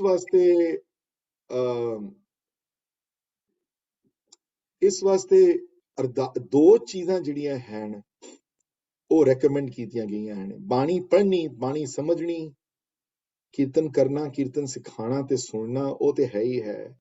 ਦੋ ਚੀਜ਼ਾਂ ਜਿਹੜੀਆਂ ਸਭ ਤੋਂ ਜ਼ਿਆਦਾ ਕੰਮ ਆਉਂਦੀਆਂ, ਬਾਣੀ ਬਾਰ-ਬਾਰ ਤਾਕੀਦ ਆਈ ਹੈ। ਇੱਕ ਪਹਿਲੀ ਜਿਹੜੀ ਹੈ ਉਹ ਹੈ ਅਰਦਾਸ, ਉਹ ਹੈ ਉਹਦੇ ਅੱਗੇ ਬੇਨਤੀਆਂ ਕਰਨੀਆਂ, ਉਹਦੇ ਅੱਗੇ। ਤੇ ਬੇਨਤੀ ਇਹ ਗੱਲ ਨਹੀਂ ਕਰਨੀ ਕਿ ਤੁਸੀਂ ਮਿਲੋ, ਉਹ ਤੇ ਹੈ ਹੀ ਹੈ, ਉਹ ਤੇ ਤਾਂ ਹੀ ਬੰਦਾ ਕਰ ਸਕਦਾ ਜੇ ਤੁਹਾਡੀ ਚਿੰਗਾਰੀ ਜਿਲੇ ਤੇ। ਬੇਨਤੀ ਇਸ ਗੱਲ ਦੀ ਹੈ ਕਿ ਮੇਰੀ ਮਤ ਨੂੰ ਬਦਲ ਦਿਓ, ਮੇਰੀ ਸੋਚਣੀ ਬਦਲ ਦਿਓ, ਮੇਰੇ ਅੰਦਰ ਤੁਹਾਡੀ ਤਾਂਗ ਪੈਦਾ ਕਰ ਦਿਓ, ਤੁਸੀਂ ਮੇਰੇ ਅੰਦਰ ਵਸ ਜਾਓ ਆ ਕੇ, ਤੁਸੀਂ ਕਿਸੇ ਵੀ ਕਿਸਮ ਨਾਲ ਮੈਨੂੰ ਮਿਸ ਹੋਣਾ ਸ਼ੁਰੂ ਹੋ ਜਾਓ। ਤੁਸੀਂ ਜੋ ਕਰ ਰਹੇ ਹੋ ਮੈਨੂੰ ਠੀਕ ਨਜ਼ਰ ਆਏ ਸਾਰਾ ਕੁਝ। ਜੋ ਤੁਸੀਂ ਕਰ ਰਹੇ ਹੋ ਮੈਨੂੰ ਲੱਗੇ ਕਿ ਤੁਸੀਂ ਮੇਰੇ ਭਲੇ ਵਾਸਤੇ ਕਰਦੇ ਪਏ ਹੋ, ਔਰ ਤੁਹਾਨੂੰ ਮਿਲਣ ਦੀ ਤਾਂਘ ਮੇਰੇ ਅੰਦਰ ਪੈਦਾ ਕਰਾ ਦਿਓ। ਮੈਂ ਨਹੀਂ ਹਾਂ ਲਾਇਕ ਇਸ ਕਰਨ ਦੇ। ਮੇਰੇ ਅੰਦਰ ਪ੍ਰਭੂ ਮਿਲਾਪ ਦਾ ਤਾਂਘ ਪੈਦਾ ਕਰ ਦਿਓ। ਮੇਰੇ ਅੰਦਰ ਬਾਣੀ ਪੜਨ ਦੀ ਤਾਂਘ ਪੈਦਾ ਕਰ ਦਿਓ। ਮੈਨੂੰ ਜੇ ਨਾ ਪੜਾਂ ਬਾਣੀ ਤੇ ਮੈਨੂੰ ਮਿਸ ਹੋਵੇ। ਮੇਰੇ ਅੰਦਰ ਕੀਰਤਨ ਸਿੱਖਣ ਦੀ, ਕੀਰਤਨ ਕਰਨ ਦੀ, ਕੀਰਤਨ ਸਿਖਲਾਉਣ ਦੀ ਤੇ ਕੀਰਤਨ ਸੁਣਨ ਦੀ ਤਾਂਘ ਪੈਦਾ ਕਰ ਦਿਓ। ਮੇਰੇ ਅੰਦਰ ਤਾਂਘ ਪੈਦਾ ਕਰੋ ਕਿ ਹੇ ਮੇਰੇ ਦਾਤਾ, ਮਰਨ ਤੋਂ ਪਹਿਲੇ ਮੈਨੂੰ ਬਿਲਾਵਲ ਤੇ ਕਲਿਆਣ ਬਾਰੇ ਸਮਝਾ ਦਿਓ ਮੈਨੂੰ, ਤੇ ਮੈਨੂੰ ਉਸ ਵਿੱਚ ਕੀਰਤਨ ਕਰਵਾਓ ਮੇਰੇ ਕੋਲ ਤੁਸੀਂ। ਮੈਂ ਤੁਹਾਡੇ ਗੁਣ ਗਾਵਾਂ ਤੁਹਾਡੇ ਦਿਨ ਰਾਤ। ਮੈਂ ਹੁਣ ਇਹ ਕਿੰਜ ਹੋਵੇ। ਬਾਣੀ ਬੜੇ ਸ਼ਬਦ ਨੇ ਇਹੋ ਜਿਹੇ ਬੜੀਆਂ ਬਾਣੀ ਪੜਨ ਵਾਲੇ ਵਿੱਚ ਇਹੋ ਜਿਹੀ ਸ਼ਰਧਾ ਭਾਵਨਾ ਪੈਦਾ ਹੋ ਜਾਂਦੀ ਹੈ। ਅਸੀਂ ਬੜੇ ਕੀਰਤਨ ਸਿੱਖਿਆ ਹੋਇਆ, ਕਾਫੀ ਸਾਲਾਂ ਤੋਂ ਸਿੱਖਦੇ ਪਏ ਹਾਂ, ਸਿੱਖਣ ਦੀ ਕੋਸ਼ਿਸ਼ ਕਰਦੇ ਪਏ ਹਾਂ। ਬੜੇ ਇਹੋ ਜਿਹੇ ਸ਼ਬਦ ਸਿੱਖੇ ਹਨ ਜਿਹਦੇ ਅਰਦਾਸ, ਇੱਕ ਸ਼ਬਦ ਮੈਂ ਚੁਣਿਆ ਅੱਜ ਮੈਂ to talk about it today, we'll talk about in a second though। ਤੇ ਇੱਕ ਤੇ ਅਰਦਾਸ ਵਾਲਾ ਕਨਸੈਪਟ ਹੈ ਕਿ ਬੜੀ ਬਾਰ-ਬਾਰ ਅਰਜ਼ੋਈ ਕਰੇ ਕਿ ਮੈਨੂੰ ਬਦਲੋ ਤੁਸੀਂ, ਮੇਰੇ ਅੰਦਰ ਮੇਰੀ ਮੱਤ ਨੂੰ ਬਦਲ ਦਿਓ, ਮੇਰੇ ਅੰਦਰਲਾ ਚੇਂਜ ਕਰਾ ਦਿਓ। ਮੈਂ ਨਹੀਂ ਹਾਂ ਤੁਹਾਡੇ, ਮੇਰੇ ਗੁਣ ਨਾ ਵਿਚਾਰੋ ਤੁਸੀਂ, ਮੈਨੂੰ ਦੇਖੋ ਨਾ ਮੈਂ ਕੀ ਕਰਦਾ, ਉਹ ਤੁਸੀਂ ਰਹਿਣ ਦਿਓ ਪਿੱਛੇ। ਦੇਖੋ ਜਿਹੜਾ ਭਿਖਾਰੀ ਹੁੰਦਾ ਨਾ, ਜਿਹੜਾ ਉਹ ਭੀਖ ਮੰਗਦਾ ਹੈ ਜਦੋਂ, ਤੇ ਨਾਮ ਭੀਖ ਹੈ, ਹੋਰ ਕੁਝ ਨਹੀਂ ਹੈ। ਨਾਮ ਦਾਨ ਹੈ, ਨਾਮ ਭੀਖ ਹੈ। ਇੱਕ ਕਹਿ ਲੋ, ਜਾਂ ਜਿਸ ਤਰ੍ਹਾਂ ਕਿਸੇ ਨੇ ਕੋਈ ਕੋਲੀ ਅੱਡ ਕੇ ਕਿਸੇ ਕੋਲੋਂ ਕੋਈ ਚੀਜ਼ਾਂ ਮੰਗੀਆਂ ਹੋਣ, ਕਿ ਮੇਰੇ ਦਾਤਾ ਮੇਰੀ ਝੋਲੀ ਚ ਪਾ ਦਿਓ ਤੁਸੀਂ, ਤੇ ਇਹ ਦਾਨ ਹੈ ਨਾਮ। ਇਹ ਕੋਈ ਆਪਣੇ ਇਹ ਕੋਈ ਇਹੋ ਜਿਹੀ ਚੀਜ਼ ਨਹੀਂ ਹੈ ਕਿ ਤੁਹਾਨੂੰ ਕੋਈ ਖੁਦ ਮਿਹਨਤ ਕਰਕੇ ਤੁਹਾਨੂੰ ਮਿਲ ਜਾਏ ਕੋਈ ਹੈ। ਇਹ ਕਨੇਹੀ ਦਾਤ ਆਪਸ ਤੇ ਜੋ ਪਾਈ ਹੈ, ਨਾਨਕ ਸਾਕਰ ਮਾਤ ਸਾਹਿਬ ਤੁਠੇ ਸੇ ਮਿਲੇ, ਆਸਾ ਦੀ ਵਾਰ ਦੇ ਵਰਡ ਹਨ। ਸੋ ਇਹ ਸਾਹਿਬ ਤੁਠੇ ਸੇ ਮਿਲੇ ਦੇ ਉੱਤੇ ਆਉਂਦੇ ਹਨ ਸਾਰੇ। ਜਿਹੜੀ ਗੱਲ ਜਪਜੀ ਦੀਆਂ ਇੰਨੀਆਂ ਪੌੜੀਆਂ ਵਿੱਚ ਨਦਰੀ ਮੁਖ ਦੁਆਰ ਵਾਲੀ ਇਹ ਗੱਲ ਹੈ। ਹਾਂਜੀ, ਇਹ ਆਪਣੇ ਐਫਰਟ ਦੀ ਗੱਲ ਨਹੀਂ ਹੈ। ਤੇ ਅਰਦਾਸ ਬੰਦਾ ਤਾਂ ਹੀ ਕਰ ਸਕਦਾ, ਕੋਈ ਅਰਦਾਸ ਵੀ ਤੁਹਾਡੇ ਵੱਸ ਵਿੱਚ ਨਹੀਂ ਹੈ ਕਰਨੀ। ਆਮ ਸੌਰੀ ਟੂ ਸੇ ਦਿਸ। ਅਰਦਾਸ ਵੀ ਉਹੀ ਕਰ ਸਕਦਾ ਜਿਹਦੇ ਅੰਦਰ ਥੋੜੀ ਬਹੁਤ ਚਿੰਗਾਰੀ ਹੋਵੇ ਜਲਣ ਦੀ ਅੰਦਰ, ਤਾਂ ਫਿਰ ਉਹਦੇ ਮੂੰਹ ਅਰਦਾਸਾਂ ਨਿਕਲਦੀਆਂ ਨੇ, ਮੇਰੇ ਦਾਤਾ ਮੇਰੀ ਮੱਤ ਬਦਲ ਦਿਓ, ਮੈਨੂੰ ਚੇਂਜ ਕਰ ਦਿਓ, ਮੈਨੂੰ ਟੀਵੀ ਤੋਂ ਹਟਾ ਲਓ, ਮੈਨੂੰ ਉਹ ਜਿਹੇ ਫਰੈਂਡਸ ਹੀ ਨਾ ਦਿਓ ਜਿਹੜੇ ਮੈਨੂੰ ਇਸ ਪਾਸੇ ਹੋੜਦੇ ਹੀ ਨਹੀਂ, ਮੇਰੇ ਸਾਰਾ ਕੁਝ ਹੀ ਬਦਲ ਦਿਓ ਤੁਸੀਂ, ਆਸ-ਪਾਸ ਦੇ ਲੋਕ ਬਦਲ ਦਿਓ। ਮੈਨੂੰ ਨਹੀਂ ਚਾਹੀਦੇ ਉਹ ਵਾਲੇ ਲੋਕ ਜਿਹੜੇ ਤੁਹਾਡੇ ਨਾਲ ਤੋੜਦੇ ਨੇ ਮੈਨੂੰ, ਚਾਹੇ ਜਿੰਨੇ ਮਰਜ਼ੀ ਪਾਵਰਫੁਲ ਹੋਣ, ਚਾਹੇ ਜਿੰਨੇ ਮਰਜ਼ੀ ਇਨਫਲੂਐਂਸ਼ੀਅਲ ਹੋਣ, ਉਹਨਾਂ ਨਾਲ ਮੇਰਾ ਬੈਠਣਾ ਉੱਠਣਾ ਹੀ ਬੰਦ ਕਰਾ ਦਿਓ। ਜਿਹੜੇ ਤੁਹਾਨੂੰ ਛੋੜ ਕੇ ਕਿਸੇ ਹੋਰ ਨੂੰ ਯਾਦ ਕਰਦੇ, ਜਿਹੜੇ, ਕਿਉਂਕਿ ਜੇ ਉਹਨਾਂ ਨਾਲ ਜ਼ਿਆਦਾ ਉੱਠਾਂ ਬੈਠਾਂਗਾ, ਮੇਰਾ ਧਿਆਨ ਉਹਨਾਂ ਚ ਰਹੇਗਾ, ਮੇਰਾ ਧਿਆਨ ਦੁਨੀਆ ਚ ਰਹੇਗਾ। ਮੈਨੂੰ ਉਹ ਫਰੈਂਡ ਨਹੀਂ ਚਾਹੀਦੇ। ਮੈਨੂੰ ਉਹਨਾਂ ਨਾਲ ਗੱਲ ਕਰਾਓ, ਮੇਰੀ ਉਹਨਾਂ ਨਾਲ ਦੋਸਤੀ ਕਰਾਓ ਜਿਹੜੀ ਤੁਹਾਡੇ ਬਾਰੇ ਗੱਲ ਕਰਦੇ ਆ, ਜਿਹੜੇ ਆਪ ਜੁੜਦੇ ਹਨ ਤੇ ਤੁਹਾਨੂੰ ਜੋੜਨ ਵਿੱਚ ਮੇਰੀ ਪ੍ਰੇਰਨਾ ਮੈਨੂੰ ਦਿੰਦੇ ਹਨ ਜੋੜਨ ਦੀ। ਹੈ ਮੇਰੇ ਦਾਤਾ ਮੇਰੇ ਤੇ ਕਿਰਪਾ ਕਰੋ, ਮੈਨੂੰ ਉਹਨਾਂ ਦਾ ਸੰਗ ਬਖਸ਼ ਦਿਓ। ਤੇ ਇਹ ਦੂਸਰੀ ਜਿਹੜੀ ਹੈ ਉਹ ਹੈ ਜੁੜਿਆ ਹੋਇਆ ਦੀ ਸੰਗਤ ਵਿੱਚ ਪ੍ਰਵੇਸ਼ ਕਰਨਾ, ਜਾਂ ਜੁੜਿਆ ਹੋਇਆ ਦੀ ਸੰਗਤ ਦੀ ਭਾਲ ਕਰਨੀ। ਤੇ ਜੁੜੇ ਹੋਏ ਕੌਣ ਹਨ? ਜੁੜੇ ਹੋਏ ਹਨ ਉਹ ਜਿਗਿਆਸੂ ਜਿਨ੍ਹਾਂ ਦੇ ਅੰਦਰ ਪ੍ਰਮਾਤਮਾ ਮਿਲਣ ਦੀ ਤਾਂਘ ਅੰਦਰੋਂ ਜਾਰੀ ਹੈ, ਜਿਨ੍ਹਾਂ ਦੇ ਅੰਦਰ, ਜਿਹੜੇ ਸਟੇਟਸ ਕੋ ਤੋਂ ਖੁਸ਼ ਨਹੀਂ ਹੈ। ਉਹਨਾਂ ਦੇ ਚਿਹਰੇ ਤੋਂ ਪਤਾ ਲੱਗ ਜਾਏਗਾ। ਉਹਨਾਂ ਨੂੰ ਗੱਲ ਕਰਦਿਆਂ ਸੁਖਮਨੀ ਯਾਦ ਆਏਗੀ, ਉਹਨਾਂ ਨੂੰ ਗੱਲ ਕਰਦਿਆਂ ਜਪਜੀ ਯਾਦ ਆਏਗੀ, ਉਹਨਾਂ ਨੂੰ ਗੱਲ ਕਰਦਿਆਂ ਕੀਰਤਨ ਯਾਦ ਆਏਗਾ, ਉਹਨਾਂ ਨਾਲ ਗੱਲ ਕਰਦਿਆਂ ਗੁਰੂ ਜੀ ਨੇ ਮਹਾਰਾਜ ਯਾਦ ਆਣਗੇ। ਕਿਉਂਕਿ ਉਹਨਾਂ ਦੇ ਅੰਦਰ ਪ੍ਰਭੂ ਮਿਲਣ ਦੀ ਤਾਂਘ ਹੈ। ਉਹਨਾਂ ਦੇ ਅੰਦਰ ਉਹ ਨੌਲੇਜ ਬੇਸਡ ਨਹੀਂ ਹੈ, ਉਹ ਖਰੇ ਨਹੀਂ ਹਨ ਅੰਦਰੋਂ, ਖੋਟੇ ਨਹੀਂ ਹਨ ਬੰਦੇ ਅੰਦਰੋਂ, ਉਹ ਖਰੇ ਹਨ ਅੰਦਰੋਂ ਬੰਦੇ। ਇੱਕ ਮੈਂ ਸ਼ਬਦ ਚੂਜ਼ ਕੀਤਾ ਹੁਣੇ, which I like to share with everybody। ਇਹ ਸ਼ਬਦ ਅਸੀਂ ਅੱਜ ਤੋਂ ਕੋਈ 8 ਸਾਲ ਪਹਿਲੇ ਸਿੱਖਿਆ ਸੀ ਕੀਰਤਨ ਵਰਕਸ਼ਾਪ ਵਿੱਚ, ਜਿਹੜੀਆਂ ਸਾਡੀਆਂ ਭਾਈ ਕੁਲਤਾਰ ਜੀ ਨਾਲ ਹੁੰਦੀਆਂ, ਜਿਹੜੀਆਂ ਕੀਰਤਨ ਵਰਕਸ਼ਾਪ, ਜਿਹੜੇ ਕੀਰਤਨ ਸਿੱਖਦੇ ਹਨ ਉਹ ਸ਼ਬਦ ਨਾਲ ਜਾਣੂ ਹਨ, ਕਿਉਂਕਿ ਬੜੀ ਵਾਰੀ ਗਾਇਆ ਹੋਇਆ ਸ਼ਬਦ। ਟੋਡੀ ਰਾਗ ਦਾ ਸ਼ਬਦ ਹੈ, ਗੁਰੂ ਗੋਬਿੰਦ ਮਹਾਰਾਜ ਦਾ ਉਚਾਰਿਆ ਹੋਇਆ। ਤੇ ਉਸ ਸ਼ਬਦ ਵਿੱਚ ਇੱਕ ਮਤਲਬ ਕਿ I'm going to share the screen now। And ਮੈਨੂੰ ਇੱਕ ਵਾਰੀ ਦੱਸ ਦੇਣਾ ਕਿ ਇਹ ਮੇਰੀ ਉਹ ਸ਼ੇਅਰ ਜਿਹੜੀ ਸਕਰੀਨ ਜਿਹੜੀ ਹੋ ਰਹੀ ਹੈ ਕਿ ਨਹੀਂ ਹੋ ਰਹੀ ਠੀਕ ਤਰ੍ਹਾਂ। ਸੋ ਸ਼ਬਦ ਨਜ਼ਰ ਆ ਰਿਹਾ ਤੁਹਾਨੂੰ? ਟੋਡੀ ਮਹੱਲਾ ਪੰਜਵਾਂ ਅਗਰ ਆ ਰਿਹਾ ਤੇ ਕੋਈ ਮੈਨੂੰ ਕਹਿ ਦੇਵੇ ਹਾਂਜੀ ਆ ਰਿਹਾ। ਸੋ ਹਾਂਜੀ ਵੀਰ ਜੀ ਆ ਗਿਆ। ਅੰਗ ਨੰਬਰ 712 ਤੇ ਹੈ ਸ਼ਬਦ ਗੁਰੂ ਗ੍ਰੰਥ ਸਾਹਿਬ ਮਹਾਰਾਜ ਦੀ ਬੇਟ। ਇਹ ਸ਼ਬਦ ਬੜੀ ਵਾਰੀ ਗਾਇਆ ਹੋਇਆ ਅਸੀਂ ਕਲਾਸ ਵਿੱਚ, ਗੁਰਦੁਆਰਿਆਂ ਵਿੱਚ ਹੀ ਗਾਇਆ ਹੋਇਆ, ਸਦੀਵਾਰ ਦੀ ਚੌਂਕੀ ਵਿੱਚ ਹੀ ਬੜੀ ਵਾਰੀ ਗਾਇਆ ਹੋਇਆ ਸ਼ਬਦ, ਲੇਕਿਨ ਮੈਂ ਸਿਖਾਇਆ ਨਹੀਂ, ਹਾਲੇ ਅਸੀਂ ਸਿਖਾਇਆ ਨਹੀਂ ਕਿਸੇ ਨੂੰ, ਔਖੀ ਹੈ ਰੀਤ ਥੋੜੀ। ਸੋ ਇਸ ਮਨੇ ਧਮਾਰ ਵਿੱਚ ਹੈ ਇਹਦੀ ਅਸਥਾਈ, ਸੋ ਗਾਣੀ ਈਜ਼ੀ ਨਹੀਂ ਹੈ, ਬਟ ਮਿਹਨਤ ਕਰੇ ਤੇ ਬੰਦਾ ਗਾ ਸਕਦਾ। ਪਰ ਇਹ ਟੋਡੀ ਰਾਗ ਦੇ, ਔਰ ਟੋਡੀ ਵਿੱਚ ਇਹ ਵਾਲੇ ਸ਼ਬਦ ਤੁਹਾਨੂੰ ਜ਼ਿਆਦਾ ਮਿਲਣਗੇ। ਉੱਥੇ ਮੈਂ ਇੱਕ ਹੋਰ ਗੱਲ ਕਰ ਦਿਆਂ ਕਿ ਹਰ ਇੱਕ ਰਾਗ ਇੱਕ ਸਰਟਨ ਇਮੋਸ਼ਨ ਤੁਹਾਡੇ ਅੰਦਰ ਪੈਦਾ ਕਰਦਾ ਹੈ। ਹਾਂਜੀ, ਸੋ ਆਸਾ ਦੀਆਂ ਇਮੋਸ਼ਨਸ ਅਲੱਗ ਹਨ ਕਲਿਆਣ ਨਾਲੋਂ, ਤੇ ਕਲਿਆਣ ਦੀਆਂ ਇਮੋਸ਼ਨ ਜੈਜਾਵੰਤੀ ਨਾਲੋਂ ਡਿਫਰੈਂਟ ਹਨ। ਕਈਆਂ ਦੀਆਂ ਬੜੀਆਂ ਸਿਮਿਲਰ ਹਨ। ਸੋ ਅਗਰ ਤੁਸੀਂ ਬ੍ਰੌਡ ਗਰੁੱਪਿੰਗ ਵਿੱਚ ਕਰੋਗੇ ਤੇ ਬ੍ਰੌਡ ਗਰੁੱਪਿੰਗ ਵਿੱਚ ਆਣਗੀਆਂ ਇੱਕ ਰਾਗ ਇਹੋ ਜਿਹੇ ਹਨ ਜਿਹੜੇ ਮਿਲਾਪ ਵਾਲੇ ਹਨ, ਰਾਗ ਖੁਸ਼ੀ ਵਾਲੇ ਹਨ, ਆਪਟਿਮਿਸਟਿਕ ਹਨ, ਖੇੜੇ ਵਾਲੇ ਹਨ, ਬਿਲਾਵਲ ਤੇ ਆਸਾ ਵਰਗੇ। ਇੱਕ ਹਨ ਜਿਹੜੇ ਬੜੇ ਡਿਵੋਸ਼ਨਲ ਹਨ, ਬੜੇ ਭਗਤੀ ਰਸ ਵਾਲੇ, ਬਹੁਤ ਜ਼ਿਆਦਾ ਡਿਵੋਸ਼ਨਲ, ਜਿਸ ਤਰ੍ਹਾਂ ਫॉर ਐਗਜ਼ਾਮਪਲ ਤਨਾਸਰੀ ਹੈ, ਤੇ ਇਹ ਜਿਸ ਤਰ੍ਹਾਂ ਫॉर ਐਗਜ਼ਾਮਪਲ ਕਲਿਆਣ ਹੈ, ਡਿਵੋਸ਼ਨਲ ਹਨ, ਭਗਤੀ ਰਸ ਵਾਲੇ ਰਾਗ ਹਨ, ਪਿਆਰ ਉਮਾੜਨ ਵਾਲੇ ਰਾਗ ਹਨ। ਗਾਣ ਨਾਲ ਸੁਣਨ ਨਾਲ ਪ੍ਰਮਾਤਮਾ ਦਾ ਪਿਆਰ ਉਮੜਦਾ ਹੈ ਤੁਹਾਡੇ ਅੰਦਰ। ਟੋਡੀ ਹੈ ਭੀਖ ਮੰਗਣ ਵਾਲਾ ਰਾਗ, ਟੋਡੀ ਹੈ ਅਰਦਾਸ ਵਾਲਾ ਰਾਗ, ਟੋਡੀ ਹੈ ਜਿਸ ਤਰ੍ਹਾਂ ਕਿਸੇ ਕੋਈ ਚੀਜ਼ ਕੋਈ ਮਿਲੇ ਨਾ ਜਾਂ ਮਿਲਣ ਦੀ ਆਸ ਹੋਵੇ ਤੇ ਦਰ ਜਾ ਕੇ ਉਹ ਪ੍ਰਮਾਤਮਾ ਦਾ ਦਰਵਾਜ਼ਾ ਖੜਕੜਾਏ ਤੇ ਬਾਰ-ਬਾਰ ਮਿੰਨਤਾਂ ਕਰੇ ਕਿਸੇ ਦੀਆਂ ਕਿ ਇਹ ਮੈਨੂੰ ਚੀਜ਼ ਦੇ ਦਿਓ, ਤੁਸੀਂ ਮੈਨੂੰ ਨਹੀਂ, ਅਗਰ ਨਹੀਂ ਵੀ ਮੇਰੇ ਅੰਦਰ ਹੈ ਹਿੰਮਤ ਦੇਣ ਦੀ, ਤੁਸੀਂ ਮੇਰੇ ਅੰਦਰ ਇਹ ਚੀਜ਼ ਮੇਰੇ ਅੰਦਰ ਪਾ ਦਿਓ। ਸੋ ਟੋਡੀ ਵਿੱਚ ਤੁਹਾਨੂੰ ਇਹ ਵਾਲੇ ਬੜੇ ਸ਼ਬਦ ਮਿਲਣਗੇ ਗੁਜਰੀ ਤੇ ਟੋਡੀ ਵਿੱਚ। ਰਾਗ, ਕਿਉਂਕਿ ਰਾਗ ਦੀ ਬਣਤਰ ਇਹੋ ਜੀ ਹੈ, ਕਿਉਂਕਿ ਰਾਗ ਦੀ ਬਣਤਰ ਹੈ ਕਿ ਉਹ ਰਾਗ ਸੁਣਨ ਦੇ ਨਾਲ ਜਾਂ ਗਾਣ ਦੇ ਨਾਲ ਤੁਹਾਡੇ ਅੰਦਰ ਅਰਦਾਸ ਕਰਨ ਦੀ ਬਿਰਤੀ ਪੈਦਾ ਹੁੰਦੀ ਹੈ, ਤੁਹਾਡੇ ਅੰਦਰ ਕੁਝ ਮੰਗਣ ਦੀ, ਪ੍ਰਮਾਤਮਾ ਨੂੰ ਅੱਗੇ ਉਹਦੀ ਪ੍ਰੇਮਾ ਭਗਤੀ ਮੰਗਣ ਦੀ ਬਿਰਤੀ ਪੈਦਾ ਹੁੰਦੀ ਹੈ ਟੋਡੀ ਗਾਣ ਨਾਲ। ਸੋ ਟੋਡੀ ਵਿੱਚ ਉਹ ਜਿਹੇ ਬੜੇ ਸ਼ਬਦ ਮਿਲਣਗੇ। ਫॉर ਐਗਜ਼ਾਮਪਲ ਇੱਕ ਸ਼ਬਦ ਸਿਖਾਇਆ ਹੈ ਬਿਗਨੈਸ ਦਾ ਤੋਂ, ਮੰਗੋ ਦਾਨ ਠਾਕੁਰ ਨਾਮ, ਉਹਦੇ ਵਿੱਚ ਹੀ ਪੂਰੇ ਸ਼ਬਦ ਚ ਅਰਦਾਸ ਹੈ, ਤੇ ਇਸ ਸ਼ਬਦ ਵਿੱਚ ਹੀ ਅਰਦਾਸ ਹੈ। ਤੇ ਮਹਾਰਾਜ ਅਰਦਾਸ ਕਰਦੇ ਹਨ ਟੋਡੀ ਇਸ ਸ਼ਬਦ ਵਿੱਚ, ਗਾਇਆ ਬੜੀ ਵਾਰੀ ਹੋਇਆ। ਸੋ ਜਿਨ੍ਹਾਂ ਨੇ ਕੀਰਤਨ ਸਿੱਖਿਆ ਉਹਨਾਂ ਨੇ ਤੇ ਬੜੀ ਵਾਰੀ ਸ਼ਬਦ ਦੇ ਮੀਨਿੰਗ ਵੀ ਕੀਤੇ ਹੋਏ ਹਨ। ਉਹ I did something to my screen, I don't know what I did. Has a shabad disappeared?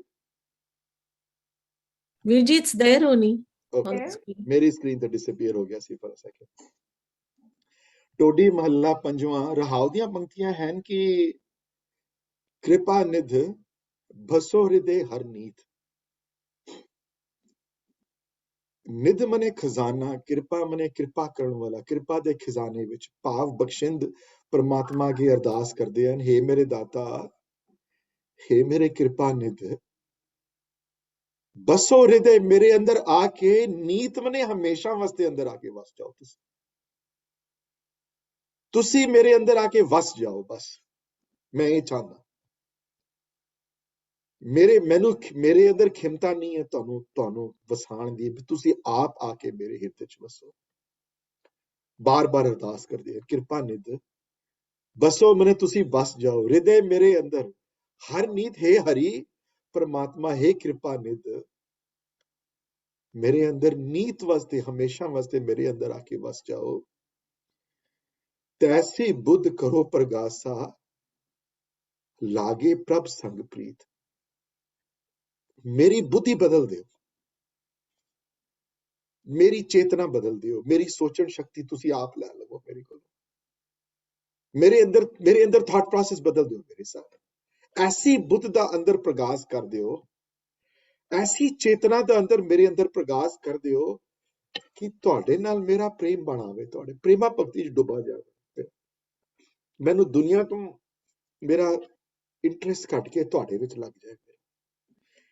ਤੈਸੀ ਬੁੱਧ ਕਰੋ ਪ੍ਰਗਾਸਾ, ਮੇਰੇ ਅੰਦਰ ਉਹ ਜੀ ਬੁੱਧ ਦਾ ਪ੍ਰਗਾਸ ਕਰ ਦਿਓ कि लागे प्रभ संग प्रीत, मेरी प्रीति प्रभु नाल हो जावे, मेरे प्रभु मिलन दी आस मेरे अंदर जुड़ जावे, प्रभु मिलन दी आस मेरे अंदर आ जावे। हे मेरे दाता, मेरे इते ਇਹੋ जी कृपा करो तुसी कि तुसी आप वसो मेरे अंदर,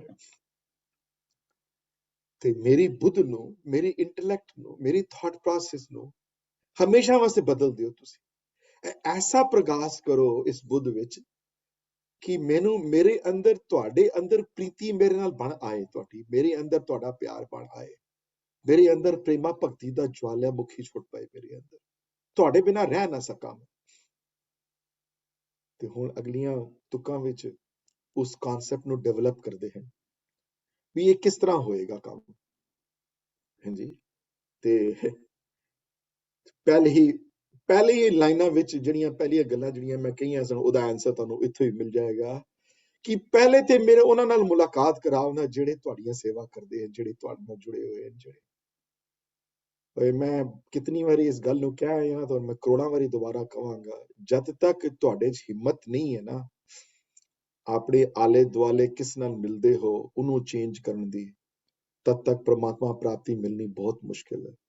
हाँ जी, क्योंकि जब तक तुहानू वो बंदे तुहाडी लाइफ च नहीं आंदे, या वो किताबां तुहाडी लाइफ च नहीं आंदियां, या वो कीर्तन तुहाडी लाइफ च नहीं आंदा, जद तक जिस नाल प्रेरित होके तुसी परमात्मा दे रस्ते चलना है, तब तक बड़ा मुश्किल है इस रस्ते ते चलना। दास तुम्हारे की पावो धूरा, मस्तक ले ले लावो। नोटिस करोगे इथे मेरा कर्सर नजर आ रहा तुहानू बनाई? ओके, इथे उड़े नु औकड़ है, पावो, लावो, गावो, लागो, पावो, तावो, सारा दा सारा शब्द फर्स्ट पर्सन सिंगुलर विच अपने आप ते गल करते हैं। ये निम्रता दी निशानियां हैं गुरु देव महाराज दियां। ये अपने आप नु कहने कि हे मेरे दाता, ये उन्हां नु अरदास करन दी, ये साडे वास्ते अरदास कीती ने, पर ये गल ये नहीं कहंदे कि तुसी दासां दी मस्तक लैके धूड़ी लगाओ, ये नहीं इत्थे मैसेज है। जे ये होंदा ते फिर स्पेलिंग उत्थे लावो ना होंदा, तुसी लाओ सारे, इत्थे है लावो, मैं लावां। दास तुम्हारे की पावो धूरा, मैनू अपने प्रेमियां दी चरण तूर बख्श दियो, मैं उन्हां दी चरण तूर मैं बख्श दियो मैनू, ते उन्हां दी चरण तूर, ते दास तुम्हारा की पावो धूरा, मैनू उन्हां दी चरण तूर बख्श दियो, उन्हां दा संग बख्श दियो, ताकि उन्हां दी चरण तूर मस्तक ले ले लावो, मैं उन्हां दे मथे ते चूमा उस चरण तूर नू लैके उन्हां दी दासां नू। ये गुरुआं बारे नहीं, ये उन्हां बारे आ, दास तुम्हारे जेड़े तुहाडे नाल जुड़े हुए उन्हां दी, क्योंकि ये पता है कि ये दात उत्थों ही मिलनी है और किधरों मिल नहीं सकती दात।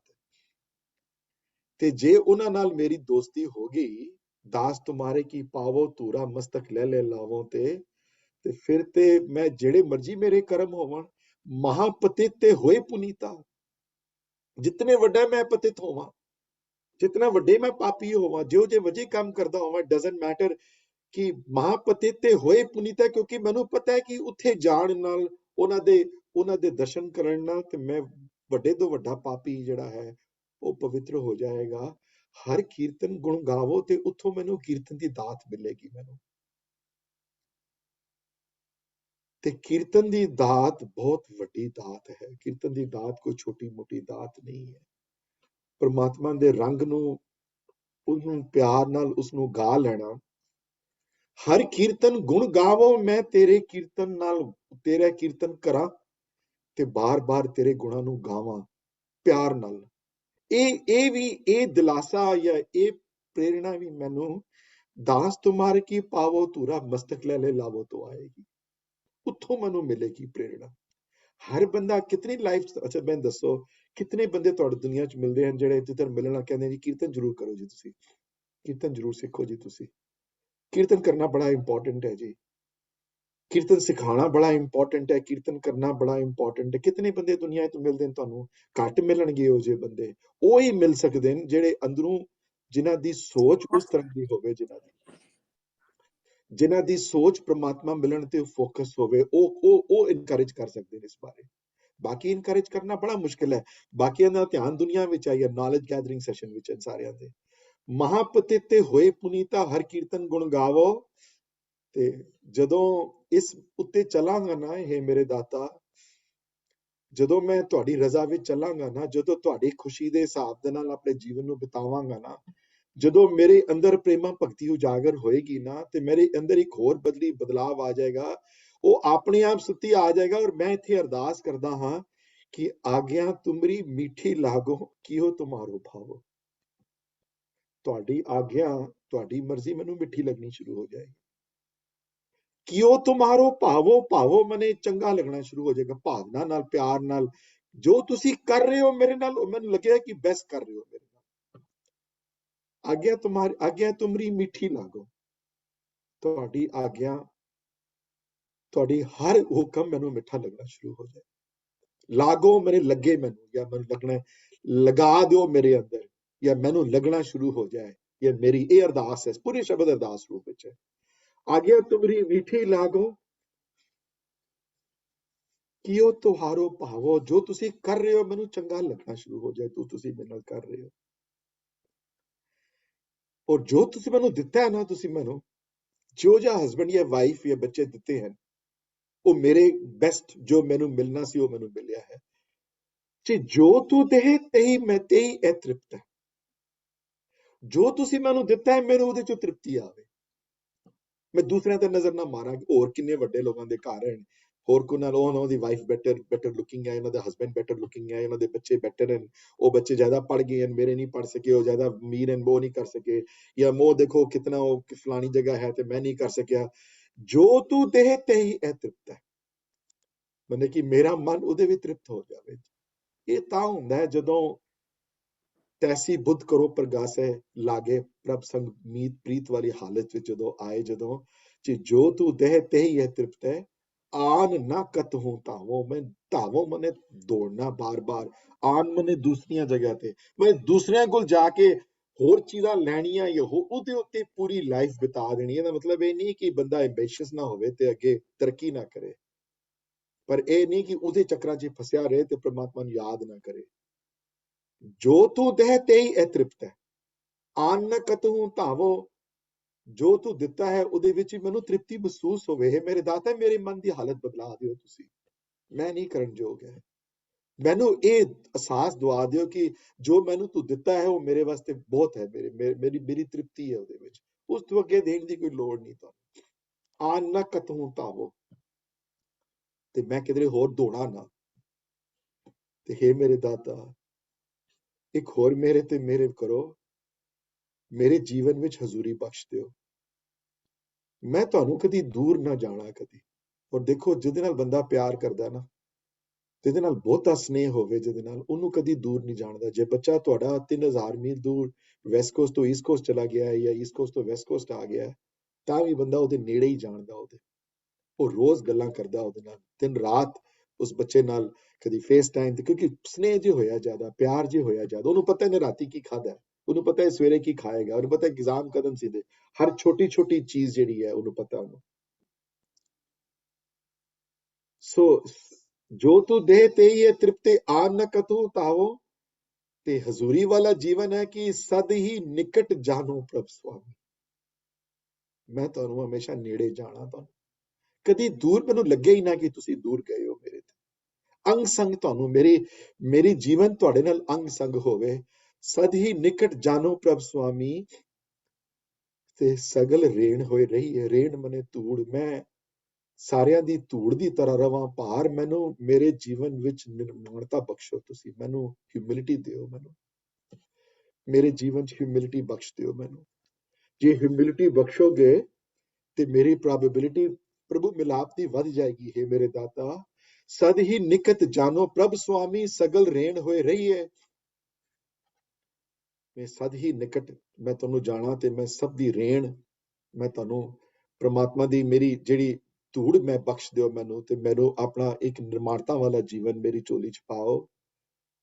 ਤੇ ਜਿਹੜੀ ਪਹਿਲੇ ਜਿਹੜੀ ਮੰਗ ਕੀਤੀ ਸੀ, ਦਾਸ ਤੁਮਾਰੇ ਕੀ ਪਾਵੋ ਧੂਰਾ, ਉਸ ਦੁਬਾਰਾ ਮੰਗ ਨੂੰ ਦੁਬਾਰਾ ਕਰਾਉਂਦੇ ਹਨ ਕਿ ਸਾਧੂ ਸੰਗਤ ਹੋਏ ਪ੍ਰਾਪਤ। ਸਾਧੂਆਂ ਦੀ ਸੰਗਤ ਬਖਸ਼ ਦਿਓ ਮੈਨੂੰ, ਜੁੜਿਆਂ ਹੋਇਆਂ ਦੀ ਸੰਗਤ ਮੈਨੂੰ ਬਖਸ਼ ਦਿਓ, ਉਹਨਾਂ ਦਾ ਸੰਗ ਬਖਸ਼ ਦਿਓ ਜਿਹੜੇ ਤੁਹਾਨੂੰ ਪਿਆਰ ਕਰਦੇ ਹਨ, ਉਹਨਾਂ ਦਾ ਸੰਗ ਮੈਨੂੰ ਬਖਸ਼ ਦਿਓ ਜਿਹੜੇ ਤੁਹਾਡੇ ਨਾਲ ਜੁੜੇ ਹੋਏ ਹਨ, ਉਹਨਾਂ ਦਾ ਸੰਗ ਮੈਨੂੰ ਬਖਸ਼ ਦਿਓ ਜਿਹੜੇ ਤੁਹਾਨੂੰ ਮਿਲਣ ਦੀ ਆਸ ਰੱਖਦੇ ਹਨ ਜਿਹੜੇ। ਤੇ ਇਹ ਯਾਦ ਰੱਖਿਓ ਗੁਰਬਾਣੀ ਵਿੱਚ ਉਹਨਾਂ ਦਾ ਤੇ ਖੈਰ ਕੋਈ ਮੁਕਾਬਲਾ ਹੀ ਨਹੀਂ ਹੈ ਜਿਨ੍ਹਾਂ ਨੇ ਪ੍ਰਮਾਤਮਾ ਦੀ ਪ੍ਰਾਪਤੀ ਕਰ ਲਿੱਤੀ ਹੈ। ਉਹਨਾਂ ਦੇ ਵਾਸਤੇ ਬਾਣੀ ਚ ਅਲੱਗ ਵਰਡ ਆਏ ਹਨ, ਉਹਨਾਂ ਨੂੰ ਸਾਧੂ ਕਿਹਾ ਨੇ, ਸਾਧ ਕਿਹਾ ਨੇ, ਬ੍ਰਹਮ ਗਿਆਨੀ ਕਿਹਾ ਨੇ, ਉਹਨਾਂ ਵਾਸਤੇ ਜੀਵਨ ਮੁਕਤ ਕਿਹਾ ਨੇ। ਸੁਖਮਨੀ ਸਾਹਿਬ ਬੜੇ ਡਿਫਰੈਂਟ ਵਰਡ ਗੁਰੂ ਅੰਗਦ ਮਹਾਰਾਜ ਨੇ ਯੂਜ਼ ਕੀਤੇ ਹਨ, ਪਰ ਉਹਨਾਂ ਦੇ ਬਾਰੇ ਵੀ ਵਰਡ ਆਏ ਹਨ ਜਿਹੜੇ ਹਾਲੇ ਪਹੁੰਚੇ ਨਹੀਂ ਉੱਥੇ, ਪਰ ਪਹੁੰਚਣ ਦੀ ਪੂਰੀ ਕੋਸ਼ਿਸ਼ ਹੈ ਉਹਨਾਂ ਦੀ। ਉਹ ਹਨ ਜਨ, ਜਨ ਵਰਡ ਹੀ ਬੜੀ ਵਾਰੀ ਆਇਆ ਹੈ। ਜਨ ਕੌਣ ਹੈ? ਜਨ, ਜਨ ਹਲੇ ਇੱਥੇ ਪਹੁੰਚ, ਪਰ ਜਨ ਦੇ ਮਨ ਚ ਲਾਲਸਾ ਹੈ ਪਹੁੰਚਣ ਦੀ। ਤੇ ਇੱਥੇ ਵੀ ਸਾਧੂ ਸੰਗਤ ਹੋਏ ਪ੍ਰਾਪਤ, ਜੇ ਸਾਧੂ ਸੰਗਤ ਮਿਲੇਗੀ ਮੈਨੂੰ ਤਾਂ ਪ੍ਰਭ ਆਪਣਾ ਲਈਏ, ਲਈਏ ਮੈਨੇ ਲੈ ਲੈਣਾ ਜਾਂ ਮਿਲ ਜਾਣਾ ਤਾਂ ਮੇਰਾ ਇਹ ਮੇਰੇ ਦਾਤਾ। ਮੈਨੂੰ ਪਤਾ ਹੈ ਇਹਨਾਂ ਦਾ ਸੰਗ ਹੋਣ ਨਾਲ ਤੁਸੀਂ ਮਿਲਣ ਦੀ, ਤੁਸੀਂ ਮੈਨੂੰ ਮਿਲ ਸਕਦੇ ਹੋ, ਨਹੀਂ ਤੇ ਇਹ ਮੇਰੇ ਦਾਤਾ ਮੇਰੇ ਤੇ ਕਿਰਪਾ ਇੱਕ ਹੋਰ ਕਰੋ ਕਿ ਮੈਨੂੰ ਹਮੇਸ਼ਾ ਮਹਿਸੂਸ ਹੋਵੇ ਕਿ ਅਸੀਂ ਤੁਹਾਡੇ ਨੌਕਰ ਹਾਂ, ਅਸੀਂ ਤੁਹਾਡੀ ਨੌਕਰੀ ਕਰਦੇ ਪਏ ਹਾਂ। ਸਦਾ ਸਦਾ ਹਮ ਛੋਰੇ ਤੁਮਰੇ, ਛੋਰੇ ਕਹਿੰਦੇ ਨੌਕਰ ਨੂੰ। ਰਾਜਸਥਾਨੀ ਉਸ ਪਾਸੇ ਵੈਸਟਰਨ ਇੰਡੀਆ ਵਿੱਚ ਛੋਰੇ ਹੁਣ ਵੀ ਛੋਰਾ ਜਾਂ ਛੋਰੀ, ਛੋਰਾ ਮੁੰਡੇ ਨੂੰ ਤੇ ਛੋਰੀ ਇਸਤਰੀਲਿੰਗ ਤੇ ਪੁਲਿੰਗ, ਤੇ ਨੌਕਰ ਨੂੰ ਜਾਂ ਦਾਸ ਨੂੰ ਛੋਰੇ ਕਹਿੰਦੇ ਹਨ। ਸਦਾ ਸਦਾ ਹਮ ਛੋਰੇ ਤੁਮਰੇ, ਅਸੀਂ ਤੁਹਾਡੇ ਛੋਰੇ ਹਾਂ, ਅਸੀਂ ਤੁਹਾਡੇ ਨੌਕਰ ਹਾਂ। ਤੂੰ ਪ੍ਰਭ ਹਮਰੋ ਮੀਰਾ, ਮੀਰਾ ਮਾਲਕ ਹੈ, ਮੀਰਾ ਰਾਜਾ ਹੈ, ਅਸੀਂ ਨੌਕਰ ਹਾਂ ਤੁਹਾਡੇ। ਨਿਮਰਤਾ ਵਿੱਚ ਰੱਖੋ ਹੈ ਮੇਰੇ ਦਾਤਾ, ਮੈਂ ਹਮੇਸ਼ਾ ਨੌਕਰੀ, ਮੈਨੂੰ ਅਹਿਸਾਸ ਦਿਲਾ ਦਿਓ ਕਿ ਅਸੀਂ ਤੁਹਾਡੇ ਨੌਕਰ ਹਾਂ, ਮੈਨੂੰ ਅਹਿਸਾਸ ਦਿਲਾ ਰਹੇ ਹੋ ਕਿ ਤੁਹਾਡੇ ਛੋਰੇ ਹਾਂ ਅਸੀਂ ਤੁਹਾਡੇ। ਸਦਾ ਸਦਾ ਹਮ ਛੋਰੇ ਤੁਮਰੇ, ਤੂੰ ਪ੍ਰਭ ਹਮਰੋ ਮੀਰਾ, ਤੁਸੀਂ ਮੀਰਾ ਹੋ, ਅਸੀਂ ਛੋਰੇ ਹਾਂ। ਨਾਨਕ ਬਾਰਕ ਤੂੰ ਮਾਤ ਪਿਤਾ, ਤੇ ਅਸੀਂ ਛੋਰੇ ਹਾਂ ਪਰ ਫਿਰ ਵੀ ਤੂੰ ਸਾਡੇ ਮਾਪਿਓ ਵਰਗਾ ਹੈ। ਅਸੀਂ ਨੌਕਰ ਹਾਂ ਪਰ ਤੂੰ ਵੀ ਮਾਲਕ ਵਾਲਾ ਰਿਸ਼ਤਾ ਨਹੀਂ ਤੁਸੀਂ ਰੱਖਿਆ, ਤੁਸੀਂ ਸਾਡੇ ਨਾਲ ਮਾਪਿਓ ਵਾਲਾ ਰਿਸ਼ਤਾ ਰੱਖਿਆ ਹੈ, ਛੋਰੇ ਵਾਲਾ ਰਿਸ਼ਤਾ ਨਹੀਂ ਰੱਖਿਆ ਤੁਸੀਂ ਸਾਡੇ ਨਾਲ। ਨਾਨਕ ਬਾਰਕ, ਨਾਨਕ ਤੇ ਬਾਰਕ ਹੈ ਆਪਣੇ ਬਾਰੇ ਕਹਿੰਦੇ ਹਨ। ਹੇ ਨਾਨਕ ਅਸੀਂ ਬਾਰਕ ਹਾਂ, ਅਸੀਂ ਬੱਚੇ ਹਾਂ ਤੇ ਤੁਸੀਂ ਸਾਡੇ ਮਾਪਿਓ ਹੋ। ਤੇ ਮੁਖ ਨਾਮ ਤੁਮਾਰੋ ਖੀਰਾ, ਖੀਰਾ ਦੁੱਧ ਨੂੰ ਕਹਿੰਦੇ ਹਨ। ਤੇ ਜਿਸ ਤਰ੍ਹਾਂ ਬੱਚੇ ਦੇ ਮੂੰਹ ਵਿੱਚ ਖੀਰ ਪਾਣ ਨਾਲ, ਦੁੱਧ ਪਾਣ ਨਾਲ ਬੱਚਾ ਰਿਸ਼ਟ ਪੁਸ਼ਟ ਤੇ ਖੁਸ਼ ਹੋ ਜਾਂਦਾ ਹੈ, ਉਸੇ ਤਰ੍ਹਾਂ ਹੈ ਮੇਰੇ ਦਾਤਾ ਤੁਹਾਡਾ ਮੇਰੇ ਨਾਮ ਮੇਰੇ ਮੂੰਹ ਵਿੱਚ ਵੀ ਆਪਣੇ ਦੁੱਧ ਵਰਗਾ ਨਾਮ, ਦੁੱਧ ਵਰਗੀ ਪ੍ਰੇਮਾ ਭਗਤੀ ਮੇਰੇ ਮੂੰਹ ਚ ਪਾਓ, ਕਿਉਂਕਿ ਤੁਸੀਂ ਮਾਤਾ ਪਿਤਾ ਹੋ, ਤੁਸੀਂ ਪਾ ਸਕਦੇ ਹੋ, ਅਸੀਂ ਤੇ ਬੱਚੇ ਹਾਂ ਛੋਟੇ ਤੁਹਾਡੇ। ਨਾਨਕ ਬਾਰਕ ਤੁਮ ਮਾਤ ਪਿਤਾ, ਮੁਖ ਨਾਮ ਤੁਮਾਰੋ ਖੀਰਾ। ਨਾਨਕ ਅਸੀਂ ਬੱਚੇ ਹਾਂ, ਤੁਸੀਂ ਮਾਪੇ ਹੋ। ਮੁਖ ਵਿੱਚ ਮੇਰੇ ਮੁਖ ਕੱਕੇ ਨੂੰ ਸਿਹਾਰੀ ਹੈ, ਮੁਖ ਵਿੱਚ ਜਾਂ ਮੁਖ ਦੁਆਰਾ ਮੇਰੇ ਮੁਖ ਵਿੱਚ ਆਪਣੇ ਪ੍ਰੇਮਾ ਭਗਤੀ ਵਾਲੇ ਨਾਮ ਦਾ ਖੀਰਾ ਜਾਂ ਦੁੱਧ ਮੇਰੇ ਅੰਦਰ ਪਾ ਦਿਓ ਤੁਸੀਂ। ਤੇ ਇਹੋ ਜਿਹੀ ਅਰਦਾਸ ਜਿਹੜੀ ਹੈ, before I stop though, does anybody have any questions? I'm going to stop here for a second. बड़ा इमोशनली written शब्द है और गाया भी बड़ा इमोशनली ਜਾਂਦਾ है when we sing it also. Maybe we'll teach one day to whoever wants to learn this. ਗਾਣ ਵਿੱਚ ਤੇ ਅਲੱਗ ਹੀ ਰਸ ਹੈਗਾ, ਕਿਉਂਕਿ ਉਹਦੇ ਵਿੱਚ ਉਹ ਭਾਵਨਾ ਟੋਡੂ ਵਾਲੀ ਪ੍ਰਗਟ ਹੋ ਜਾਂਦੀ ਹੈ ਗਾਣ ਵਿੱਚ। But I'm going to stop here and see if anybody has any questions so far, and especially on this Shabbat though that we just discussed in Todi. If you have any questions or anything that you need clear hoyi hoye te, I'm going to stop here for a second.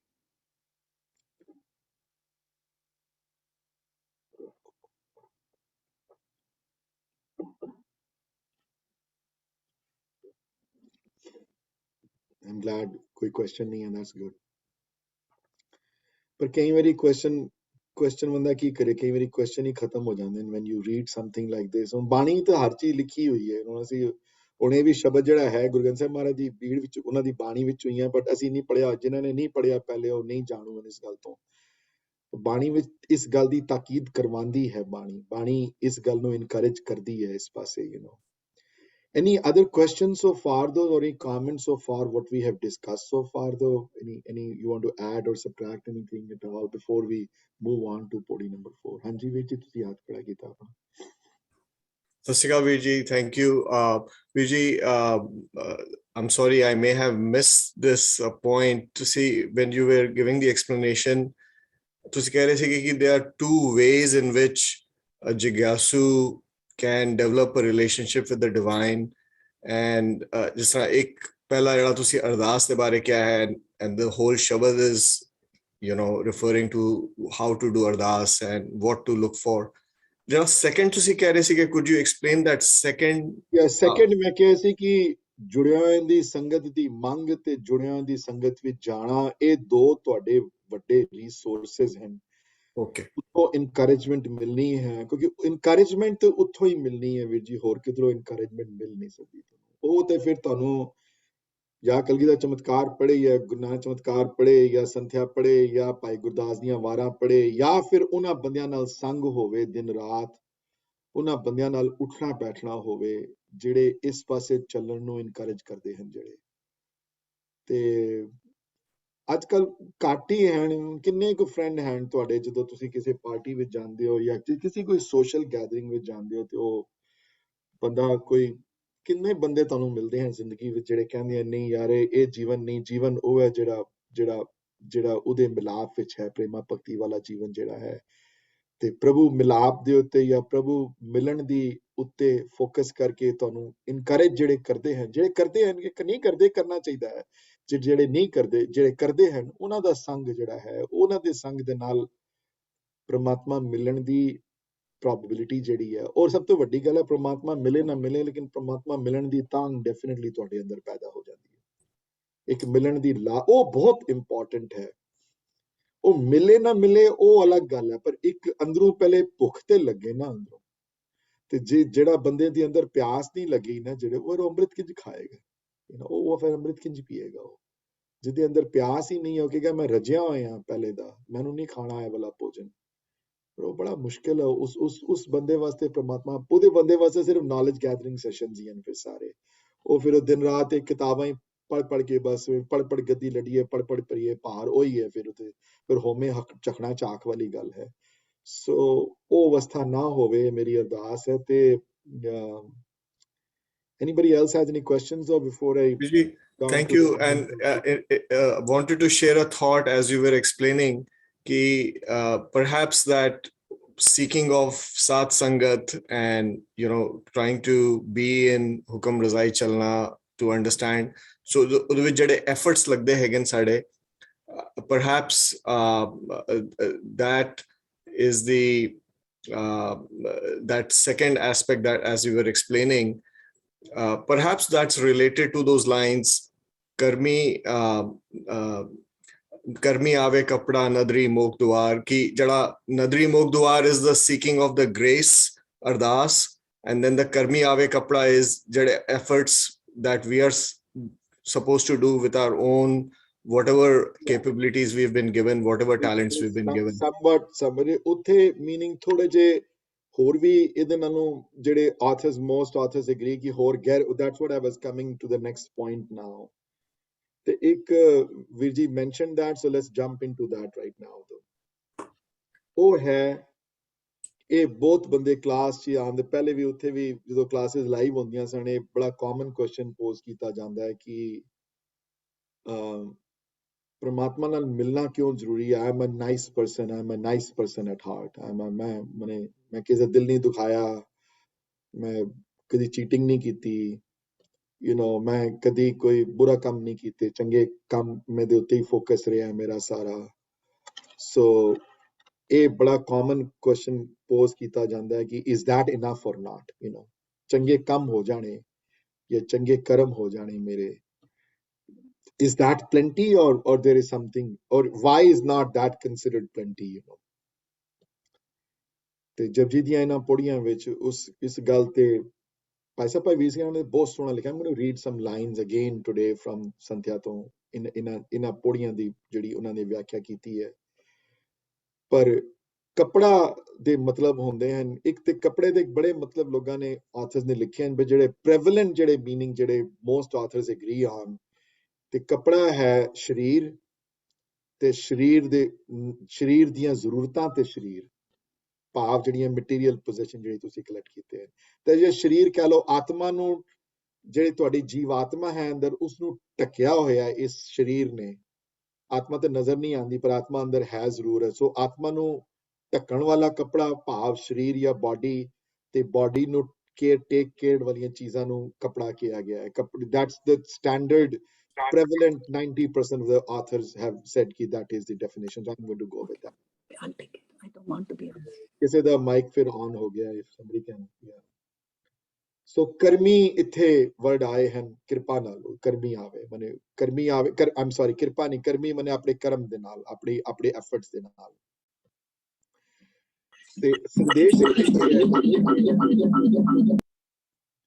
ਸੰਦੇਸ਼ ਇੱਥੇ ਇਹ ਹੈ ਕਿ ਆਪਣੀ ਕਰਮਾਂ ਦੇ ਹਿਸਾਬ ਦੇ ਨਾਲ, ਆਪਣੇ ਸ਼ੁਭ ਕਰਮਾਂ ਦੇ ਨਾਲ ਕੱਪੜਾ ਮਿਲ ਸਕਦਾ ਹੈ ਤੁਹਾਨੂੰ, ਜੀਵਨ ਮਿਲ ਸਕਦਾ ਹੈ ਅੱਛਾ ਤੁਹਾਨੂੰ।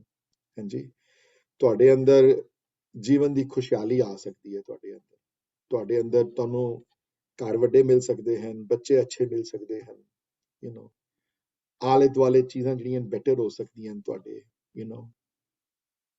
ਪਰ ਮੋਖ ਦੁਆਰ ਜਿਹੜਾ ਵਾ ਮਨੇ ਕਿ ਜਨਮ ਮਰਨ ਦਾ ਜਿਹੜਾ ਕੱਟਣਾ ਹੈ, ਜਿਹੜਾ ਪ੍ਰਮਾਤਮਾ ਮਿਲਣਾ ਜਿਹੜਾ ਹੈ, ਉਹ ਕਰਮਾਂ ਦੇ ਆਸਰੇ ਨਹੀਂ ਹੈ, ਉਹ ਉਹਦੀ ਮਿਹਰ ਦੇ ਆਸਰੇ ਹੈ ਉਹਦਾ ਸਾਰਾ ਕੰਮ। ਤੇ ਇੱਥੇ ਇੱਕ ਬਹੁਤ ਵੱਡੀ ਇੱਕ ਡਿਫਰੈਂਸ ਵੀ ਹੈ ਟ੍ਰੈਡੀਸ਼ਨਲ ਹਿੰਦੂਇਜ਼ਮ ਦੀ ਥਾਟ ਨਾਲੋਂ। ਉੱਥੇ ਕਰਮਾਂ ਤੇ ਜ਼ਿਆਦਾ ਜ਼ੋਰ ਹੈ। ਗੀਤਾ ਦਾ I have read and Gita ਦਾ ਮੇਨ ਜਿਹੜਾ ਫੋਕਸ ਹੈ ਕਿ ਤੁਸੀਂ ਕਰਮ ਕਰੀ ਚਲੋ ਤੇ ਉਹਦੇ ਫਲ ਦੇ ਉੱਤੇ ਨਾ ਤੁਸੀਂ ਸੋਚੋ ਉਹਦੀ, which is true। ਪਰ ਇੱਥੇ ਜਪਜੀ ਸਾਹਿਬ ਵਿੱਚ ਕਰਮ ਦੇ ਉੱਤੇ ਫੋਕਸ ਹੈ ਕਿ ਕਰਮੀ ਆਵੇ ਕੱਪੜਾ ਤੇ ਹੈ, ਠੀਕ ਹੈ। ਕਰਮ ਕਰਨ ਨਾਲ, ਕਰਮ ਕਰਨੇ ਹਨ ਤੁਸੀਂ ਅੱਛੇ, ਕਰਮ ਕਰਨ ਨਾਲ ਇਹ ਪਹਿਲਾ ਸਟੈਪ ਹੈ ਕਰਮ ਅੱਛੇ। ਜੇ ਬੁਰੇ ਕਰਮ ਕਰਦੇ ਪਏ ਹੋ ਤਾਂ ਕੱਖ ਨਹੀਂ ਹੋਣਾ ਤੁਹਾਡਾ। ਪਰ ਅੱਛੇ ਕਰਮ is the right steps you are taking to where you want to go, but that is not the end though। ਆਪਣੇ ਕਰਮਾਂ ਨਾਲ ਪ੍ਰਮਾਤਮਾ ਦੀ ਪ੍ਰਾਪਤੀ ਨਹੀਂ ਹੈ। ਪ੍ਰਮਾਤਮਾ ਪ੍ਰਾਪਤੀ ਉਹਦੀ ਮਿਹਰ ਨਾਲ ਹੈ, ਉਹਦੀ ਨਜ਼ਰ ਨਾਲ ਹੈ, ਤੇ ਉਹਦੀ ਨਜ਼ਰ ਹੁੰਦੀ ਹੈ ਤਾਂ ਜੇ ਹੁਕਮ ਰਜਾਈ ਚੱਲੇ, ਉਹਦੀ ਨਜ਼ਰ ਹੁੰਦੀ ਹੈ ਤਾਂ ਜੇ ਉਹਦੇ ਗੁਣ ਗਾਇਨ ਕਰੇ, ਉਹਦੀ ਨਜ਼ਰ ਹੁੰਦੀ ਹੈ ਤਾਂ ਜਦੋਂ ਉਸ ਨਾਲ ਪਿਆਰ ਕਰਨਾ ਸ਼ੁਰੂ ਕਰੇ। Let me read some. I'm going to read some lines from Santiago and paisa pavi in the under quotation ji sariyan mere word nahi hai di। So ਕਰਮ ਜਦੋਂ ਬੰਦਾ ਕਰਦਾ ਹੈ, ਜਦੋਂ ਇੱਕ ਗੱਲ ਯਾਦ ਰੱਖੋ, ਜਦੋਂ ਤੁਸੀਂ ਕੰਮ ਕਰਦੇ ਹੋ ਨਾ, ਕੋਈ ਵੀ ਕੰਮ ਕਰਦੇ ਹੋ ਤੇ ਹਾਂ ਉਹਦੇ ਪਿੱਛੇ ਹੁੰਦੀ ਹੈ ਥੋੜੀ ਕਿ ਮੈਂ ਕਰ ਰਿਹਾ ਕਰਮ ਦੇ ਪਿੱਛੇ ਜ਼ਰੂਰ ਹੁੰਦੀ ਹੈ। ਜਿਹੜੇ ਸਿਆਣੇ ਹਨ ਉਹਨਾਂ ਵਿੱਚ ਸੁੱਚੀ ਹੁੰਦੀ ਹੈ, ਮਤਲਬ ਕਿ ਉਹ ਮਿਨੀਮਮ ਹੋਂ ਜਿਹੜੀ ਚਾਹੀਦੀ ਹੈ ਟੂ ਲਿਵ। ਪਰ ਜਿਹੜੇ ਵਿਚਾਰੇ ਭਟਕ ਜਾਂਦੇ ਹਨ ਉਹਨਾਂ 'ਚ ਹੋਂ ਵੱਧ ਜਾਂਦੀ ਹੈ, ਜਦੋਂ ਫਿਰ ਉਹ ਮਿਨੀਮਮ ਲੈਵਲ ਤੋਂ ਜਦੋਂ ਵੱਧ ਜਾਂਦੀ ਹੈ ਫਿਰ ਸੁੱਚੀ ਨਹੀਂ ਰਹਿੰਦੀ, ਫਿਰ ਖੋਟੀ ਹੋ ਜਾਂਦੀ ਹੈ ਹੋਂ। ਸੋ ਮੇਰੀ ਬੁੱਕ ਵਿੱਚ ਪੇਜ ਨੰਬਰ 58 ਦੇ ਉੱਤੇ ਹੈ। I don't know what book you have, but maybe I can have somebody else. Simi last time put the page, she can again put that if she wants to. Usi page de thalle hai, let me read that paragraph. ਮੁਕਤ ਹੋਂ ਕੱਟਣੇ ਤੇ ਹੈ। ਸੋ ਮੁਕਤੀ ਜਿਹੜੀ ਹੈ ਉਹ ਤਾਂ ਮਿਲਦੀ ਹੈ ਜਦੋਂ ਹੋਂ ਦਾ ਬੰਦਾ ਫੈਸਲਾ ਕਰ ਲਵੇ ਕਿ ਹੋਂ ਕਿੰਨੀ ਕੁ ਸਟਰੋਂਗ ਹੈ ਅੰਦਰ ਮੇਰੇ। ਪਰ ਕਰਮ ਕਰੀਦੇ ਹਨ ਹੋਵੇਂ ਨਾਲ, ਸੋ ਕਰਮਾਂ ਅਨੁਸਾਰ ਮੁੜ ਦੇ ਮਿਲਦੀ ਹੈ। ਕਰਮਾਂ ਅਨੁਸਾਰ ਸ਼ੁਭ ਜਾਂ ਅਸ਼ੁਭ, ਇਸ ਲਈ ਕਰਮ ਸਰਬ ਸਹਾਇਕ ਨਹੀਂ। ਇਸ ਦਾ ਇਹ ਭਾਵ ਨਹੀਂ ਕਿ ਸ਼ੁਭ ਕਰਮ ਕਰਨੇ ਨਹੀਂ ਚਾਹੀਦੇ। ਇਹਦਾ ਇਹ ਮਤਲਬ ਨਹੀਂ ਹੈ ਕਿ ਸ਼ੁਭ ਕਰਮ ਨਾ ਕਰੇ, ਸ਼ੁਭ ਕਰਮ ਜ਼ਰੂਰ ਕਰੇ। ਸ਼ੁਭ ਕਰਮ ਕਰਨਾ ਹੀ ਸਟਾਰਟਿੰਗ ਪੁਆਇੰਟ ਹੈ। ਮੰਦੇ ਤਿਆਗ ਕੇ ਚੰਗੇ ਜ਼ਰੂਰ ਕਰਨੇ ਹਨ, ਇਹ ਤਾਂ ਪਰਮਾਰਥ ਹੈ, ਇਹ ਪਰਮਾਰਥ ਦਾ ਰਸਤਾ ਹੈ ਚੰਗੇ ਕਰਮ ਕਰਨਾ। ਪਰ ਮਹਾਰਾਜ ਦਾ ਤਾਤਪਰਯ ਇਹ ਹੈ ਕਿ ਕਰਮਾਂ ਪਰ ਮੁਕਤੀ ਦਾ ਆਸਰਾ ਨਾ ਰੱਖੋ। ਕਰਮਾਂ ਨਾਲ ਮੁਕਤੀ ਨਹੀਂ ਹੈ, ਕਰਮਾਂ ਨਾਲ ਮੋਖ ਪਦਾਰਥ ਨਹੀਂ ਹੈ, ਕਰਮਾਂ ਨਾਲ ਨਾਮ ਦੀ ਦਾਨ ਨਹੀਂ ਹੈ। ਨਾਮ ਦਾ ਦਾਨ ਨਾਮ ਦਾਨ ਹੈ। ਤੁਹਾਡੇ ਕਰਮਾਂ ਵਿੱਚ ਨਹੀਂ ਹੈ। ਜੇ ਕਹੋ ਕਿ ਮੈਂ ਬਹੁਤਾ ਪਾਠ ਕਰ ਲਵਾਂ, ਬਹੁਤੀ ਭਗਤੀ ਕਰ ਲਵਾਂ, ਬਹੁਤਾ ਕੀਰਤਨ ਕਰ ਲਵਾਂ ਤੇ ਇਹ ਮਿਲਣ ਤੋਂ ਬਾਅਦ ਹੁਣ ਮੈਨੂੰ ਪ੍ਰਮਾਤਮਾ ਮਿਲ ਜਾਏਗਾ, ਮੈਨੂੰ ਇਹ ਉਸ ਤਰ੍ਹਾਂ ਦੇ ਨਹੀਂ ਹੈ। ਇਹ ਕਰਮ ਹੈ ਚਾਹੀਦੇ, ਦੇਣ ਵਾਲਾ ਉਹ ਹੈ, ਦਾਨ ਦੇਣ ਵਾਲਾ ਉਹ ਹੈ, ਉਹ ਉਹਦੀ ਨਜ਼ਰ ਨਾਲ ਮਿਲਦਾ ਹੈ। ਮੈਂ ਦੁਬਾਰਾ ਪੜ੍ਹ ਦਿਆਂ ਲਾਈਨ ਹੈ, ਮੰਦੇ ਤਿਆਗ ਕੇ ਚੰਗੇ ਜ਼ਰੂਰ ਕਰਨੇ ਹਨ, ਇਹੋ ਤਾਂ ਹੈ ਪਰਮਾਰਥ, ਇਹੋ ਤਾਂ ਪਰਮਾਰਥ ਹੈ। ਪਰ ਮਹਾਰਾਜ ਦਾ ਤਾਤਪਰਯ ਇਹ ਹੈ ਕਿ ਕਰਮਾਂ ਪਰ ਮੁਕਤੀ ਦਾ ਆਸਰਾ ਨਾ ਰੱਖੋ, ਕਰਮ ਭਲੇ ਕਰੋ ਪਰ ਨਿਸ਼ਕਾਮ ਹੋ ਕੇ ਕਰੋ, ਨਿਰਵਾਣ ਹੋ ਕੇ ਕਰੋ। ਕੀਰਤਨ ਵੀ ਨਿਰਵਾਣ ਹੋਵੇ, ਨਿਰਵਾਣ ਕੀਰਤਨ ਗਾਓ ਕਰਤੇ ਕਾ, ਔਰ ਕਰਮ ਵੀ ਨਿਸ਼ਕਾਮ ਹੋਵਣ। ਕਰਮ ਇਹੋ ਜਿਹੇ ਨਾ ਹੋਵਣ ਕਿ ਮੈਂ ਕਰਮ ਕਰਦਾ ਪਿਆ ਇਹਦੇ ਪਿੱਛੇ ਮੈਨੂੰ ਇਹ ਕੁਝ ਹੋਏ, ਮੇਰੇ ਨਾਲ ਮਿਲੇ ਮੈਨੂੰ, ਤਾਂ ਜੋ ਹਿਰਦਾ ਸ਼ੁੱਧ ਹੋਵੇ ਤੇ ਨਾਮ ਦਾ ਸਿੰਘਾਸਣ ਬਣੇ। ਜੋ ਕਿੰਨੀ ਸੋਹਣੀ ਵਰਡ ਲਿਖੀ ਹੈ, ਸਿੰਘਾਸਣ ਕਹਿੰਦੇ ਹਨ ਤਖਤ ਪੋਸ਼, ਤਖਤ ਜਿੱਥੇ ਬੈਠਦਾ ਹੈ। ਕਰਮ ਕਰੋ, ਕਿਉਂਕਿ ਕਰਮ ਕਰਨ ਦੇ ਨਾਲ ਨਾਮ ਦਾ ਸਿੰਘਾਸਣ ਤਿਆਰ ਕਰੋ ਜਿੱਥੇ ਨਾਮ ਨੇ ਬੈਠਣਾ ਆ ਕੇ। ਉਹ ਚੰਗੇ ਕਰਮਾਂ ਦੇ ਨਾਲ ਨਾਮ ਦਾ ਸਿੰਘਾਸਣ ਤਿਆਰ ਹੁੰਦਾ ਹੈ, ਪਰ ਨਾਮ ਦਾ ਸਿੰਘਾਸਣ ਤਿਆਰ ਹੁੰਦਾ ਹੈ, ਨਾਮ ਮਿਲਦਾ ਨਹੀਂ ਹੈ ਜਦ ਤੱਕ ਪ੍ਰਮਾਤਮਾ ਦੇਣਾ ਨਾ ਚਾਵੇ। ਕਰਮ ਭਲੇ ਕਰੋ ਪਰ ਨਿਸ਼ਕਾਮ ਕਰੋ, ਤਾਂ ਜੋ ਹਿਰਦਾ ਸ਼ੁੱਧ ਹੋਵੇ ਤਾਂ ਨਾਮ ਦਾ ਸਿੰਘਾਸਣ ਬਣੇ, ਪਰ ਨਿਰੇ ਕਰਮਾਂ ਨਾਲ ਪਰਮੇਸ਼ਰ ਪ੍ਰਾਪਤੀ ਨਾ ਜਾਣੋ। ਸ਼ੁਭ ਕਰਮ ਨੀ ਭਰੋ, ਮਹਿਲ ਨਾਮ ਦਾ ਉਸਾਰੋ। ਕਿੰਨਾ ਸੋਹਣੇ ਵਰਡ ਹੈ, ਮੈਂ ਕਹਿੰਦਾ ਮੋਤੀ ਪਰੋ ਕੇ ਰੱਖ ਦਿੱਤੇ ਭਾਈ ਸਾਹਿਬ ਨੇ। ਨਾਮ ਦਾ ਮਹਿਲ, ਨੀਹਾਂ ਰੱਖੋ ਸ਼ੁਭ ਕਰਮਾਂ ਦੀਆਂ, ਉਹਨਾਂ ਨੀਹਾਂ ਦੇ ਉੱਤੇ ਨਾਮ ਦਾ ਮਹਿਲ ਉਸਾਰੋ, ਉਹਨਾਂ ਨੀਹਾਂ ਦੇ ਉੱਤੇ ਪ੍ਰਮਾਤਮਾ ਦੀ ਪ੍ਰੇਮਾ ਭਗਤੀ ਦਾ ਮਹਿਲ ਉਸਾਰੋ, ਕਿਉਂਕਿ ਉਹ ਮਿਲਣੀ ਹੈ ਨਦਰ ਤੋਂ, ਉਹ ਮਿਲ ਨਹੀਂ ਸਕਦੀ ਕਰਮਾਂ ਤੋਂ। ਤੇ ਸ਼ੁਭ ਕਰਮ ਕਰਨੇ ਹਨ, ਮੰਦੇ ਕਰਮ ਤਿਆਗਣੇ ਹਨ, ਸੇਵਾ ਕਰਨੀ ਹੈ, ਸਾਰਾ ਕੁਝ ਕਰਨਾ ਹੈ, ਪਰ ਨਿਮਰਤਾ ਵਿੱਚ ਰਹਿ ਕੇ ਇਹ ਨਾਮਦਾਨ ਉਸ ਤੋਂ ਮੰਗਣਾ ਹੈ। ਤੇ ਇਹ ਕਰਮਾਂ ਦੇ, ਇਹ ਕਰਮ ਨੀਹਾਂ ਬਣਾਉਂਦੇ ਹਨ, ਇਹ ਫਾਊਂਡੇਸ਼ਨ ਸਟੋਨ ਬਣਾ ਕੇ, ਤੇ ਫਾਊਂਡੇਸ਼ਨ ਸਟੋਨ ਬਣਾ ਕੇ ਤੇ ਇਸ ਫਾਊਂਡੇਸ਼ਨ ਸਟੋਨ ਦੇ ਉੱਤੇ ਨਾਮ ਦਾ ਮਹਿਲ ਤਿਆਰ ਕਰੇ, ਪ੍ਰੇਮਾ ਭਗਤੀ ਦਾ ਮਹਿਲ ਤਿਆਰ ਕਰੇ। ਤੇ ਅੱਗੇ ਮੈਂ ਇੱਕ ਹੋਰ ਲਾਈਨਾਂ ਵਿੱਚ ਇੱਕ ਛੋਟਾ ਜਿਹਾ ਪੈਰਾਗ੍ਰਾਫ ਹੋਰ ਪੜ੍ਹ ਦੇਣਾ। ਨਿਰਾ ਕਰਮਾਂ ਤੇ ਭਰੋਸਾ ਛੱਡੀਏ, ਸ਼ੁਭ ਕਰਮ ਕਰੀਏ ਪਰ ਭਰੋਸਾ ਉਹਨਾਂ ਪੁਰ ਨਾ ਕਰੀਏ, ਤੇ ਮਾਣ ਤਾਣ ਤਿਆਗ ਕੇ ਸ਼ਰਨ ਪੈ ਜਾਈਏ। ਨਦਰ ਪਰ ਭਰੋਸਾ ਕਰੀਏ ਤੇ ਨਾਮ ਦੀ ਸਿਫਤ ਸਲਾਹ ਨਾਲ ਕਰਤਾ ਪੁਰਖ ਨੂੰ ਪਿਆਰ ਕਰੀਏ। ਇਹ ਹੈ ਅਸਲੀ, ਇਹ ਇੱਕ ਬ੍ਰਹਮ ਗਿਆਨੀ ਦੇ ਵਚਨ ਹਨ। ਇਹ ਉਹੀ ਗੱਲ ਲਿਖ ਸਕਦਾ ਹੈ ਜਿਹਨੇ ਐਕਸਪੀਰੀਅੰਸ ਕੀਤੀਆਂ ਗੱਲਾਂ। ਜਪਜੀ ਦੇ ਸਾਰੇ ਟੀਕਾਕਾਰ ਇਸ ਗੱਲ ਨੂੰ ਲਿਖ ਨਹੀਂ ਸਕਦੇ। ਮੈਂ ਦੁਬਾਰਾ ਪੜ੍ਹਦੇ ਇਹਨਾਂ ਲਾਈਨਾਂ ਨੂੰ, ਕਲੈਰਿਟੀ ਹੋ ਜਾਵੇ ਤੁਹਾਨੂੰ। ਇਹ ਮੇਰੇ ਵਰਡ ਨਹੀਂ ਹਨ, ਭਾਈ ਸਾਹਿਬ ਦੇ ਵਰਡ ਹਨ। ਨਿਰੇ ਕਰਮਾਂ ਸੇ ਭਰੋਸਾ ਛੱਡੀਏ, ਸ਼ੁਭ ਕਰਮ ਕਰੀਏ ਪਰ ਭਰੋਸਾ ਉਹਨਾਂ ਪੁਰ ਨਾ ਕਰੀਏ, ਤੇ ਮਾਣ ਤਾਣ ਤਿਆਗ ਕੇ ਸ਼ਰਨ ਪੈ ਜਾਈਏ, ਸ਼ਰਨ ਆ ਜਾਈਏ। ਨਦਰ ਪਰ ਭਰੋਸਾ ਕਰੀਏ ਤੇ ਨਾਮ ਤੇ ਸਿਫਤ ਸਲਾਹ ਨਾਲ ਕਰਤਾ ਪੁਰਖ ਨੂੰ ਪਿਆਰ ਕਰੀਏ। ਪਿਆਰ ਪਰ ਨਦਰ ਹੋ ਜਾਣੀ ਸੌਖੀ ਗੱਲ ਹੈ। ਜਿੱਥੇ ਪਿਆਰ ਹੋ ਜਾਏ ਬਹੁਤਾ ਸਾਰਾ, ਉੱਥੇ ਨਦਰ ਹੋਣੀ ਹੀ ਹੋਣੀ ਹੈ। ਜਿੱਥੇ ਬਹੁਤਾ ਪ੍ਰੇਮ ਹੋਵੇ ਉੱਥੇ ਨਦਰ ਹੋਣੀ ਹੀ ਹੋਣੀ ਹੈ। ਉਹ ਆਪ ਪਿਆਰ ਦਾ ਭੁੱਖਾ ਹੈ, ਕਿਉਂ ਨਹੀਂ ਨਦਰ ਕਰੇਗਾ? ਬਿਲਕੁਲ ਨਦਰ ਕਰੇਗਾ ਉਹ। ਪਿਆਰ ਪਰ ਨਦਰ ਹੋ ਜਾਣੀ ਸੌਖੀ ਗੱਲ ਹੈ, ਸੋ ਉੱਪਰ ਲਿਖੇ ਤੁਛੇ ਨਾਮ ਦੀ ਬਾਣੀ ਉਸ ਤੋਂ ਅੱਗੇ ਪਰ ਦਈਏ, ਤੇ ਪਕੜ ਨੂੰ ਛੱਡ ਕੇ ਨਿਰਮਾਣ ਹੋ ਜਾਈਏ। ਇੱਕ ਉਸ ਦੀ ਮਿਹਰ ਹੁੰਦੀ ਹੈ। ਸੋ ਮਿਹਰ ਹੋਣ ਦਾ ਤਰੀਕਾ ਹੈ ਸ਼ੁਭ ਕਰਮਾਂ ਨੂੰ ਅਪਣਾ ਕੇ, ਤੇ ਸ਼ੁਭ ਕਰਮਾਂ ਨੂੰ ਅਪਣਾ ਕੇ ਤੇ ਉਹਦੇ ਉੱਤੇ ਅਰਦਾਸ ਕਰਕੇ ਤੇ ਨਾਮ ਦਾ ਮਹਿਲ, ਪ੍ਰੇਮਾ ਭਗਤੀ ਦਾ ਮਹਿਲ ਉਹਨਾਂ ਸ਼ੁਭ ਕਰਮਾਂ ਦੇ ਉਸ ਨੀਂਹ ਦੇ ਉੱਤੇ ਉਸਾਰੇ, ਬਾਣੀ ਨੂੰ ਜੀਵਨ ਦਾ ਆਧਾਰ ਬਣਾਏ। ਤੇ ਇਸ ਪੌੜੀ ਵਿੱਚ ਇਸ ਗੱਲ ਦੀ ਵੀ ਬੜੀ ਕਲੈਰਿਟੀ ਹੈ ਕਿ ਉਸ ਨੂੰ ਤੁਸੀਂ ਕੁਝ ਦੇ ਨਹੀਂ ਸਕਦੇ। ਤੁਸੀਂ ਅਨਫੋਰਚੂਨੇਟਲੀ ਇੱਕ ਗੱਲ ਯਾਦ ਰੱਖਿਓ ਮੇਰੀ, ਇਹ ਲੈਣ ਦੇਣ ਦਾ ਰਸਤਾ ਨਹੀਂ ਹੈ। ਸ਼ੁਭ ਕਰਮਾਂ ਨਾਲ ਤੁਸੀਂ ਕੁਝ ਦੇ ਨਹੀਂ ਸਕਦੇ ਹੋ, ਕਿਉਂਕਿ ਸਭ ਕੁਝ ਲਿੱਤਾ ਭਿਖਾਰੀ ਤੁਸੀਂ ਹੋ, ਉਹ ਨਹੀਂ। ਅਗਲੇ ਹਫਤੇ ਮੈਂ ਇੱਕ ਹੋਰ ਸ਼ਬਦ ਮੈਂ ਡਿਸਕਸ ਕਰਾਂਗਾ, ਜਸਟ ਰਿਮੈਂਬਰਡ ਰਾਈਟ ਨਾਓ। ਉਹ ਵੀ ਸ਼ਬਦ ਗਾਉਂਦੇ ਹਾਂ ਬਹੁਤ ਅਸੀਂ। ਤੇ ਇਹ ਜਿਹੜੀ ਚੀਜ਼ ਹੈ ਕਿ ਸ਼ੁਭ, ਇਹ ਤੁਸੀਂ ਦੇ ਕੁਝ ਨਹੀਂ ਸਕਦੇ, ਦੇਣ ਵਾਲਾ ਤੇ ਉਹੀ ਹੈ ਸਭ ਕੁਝ।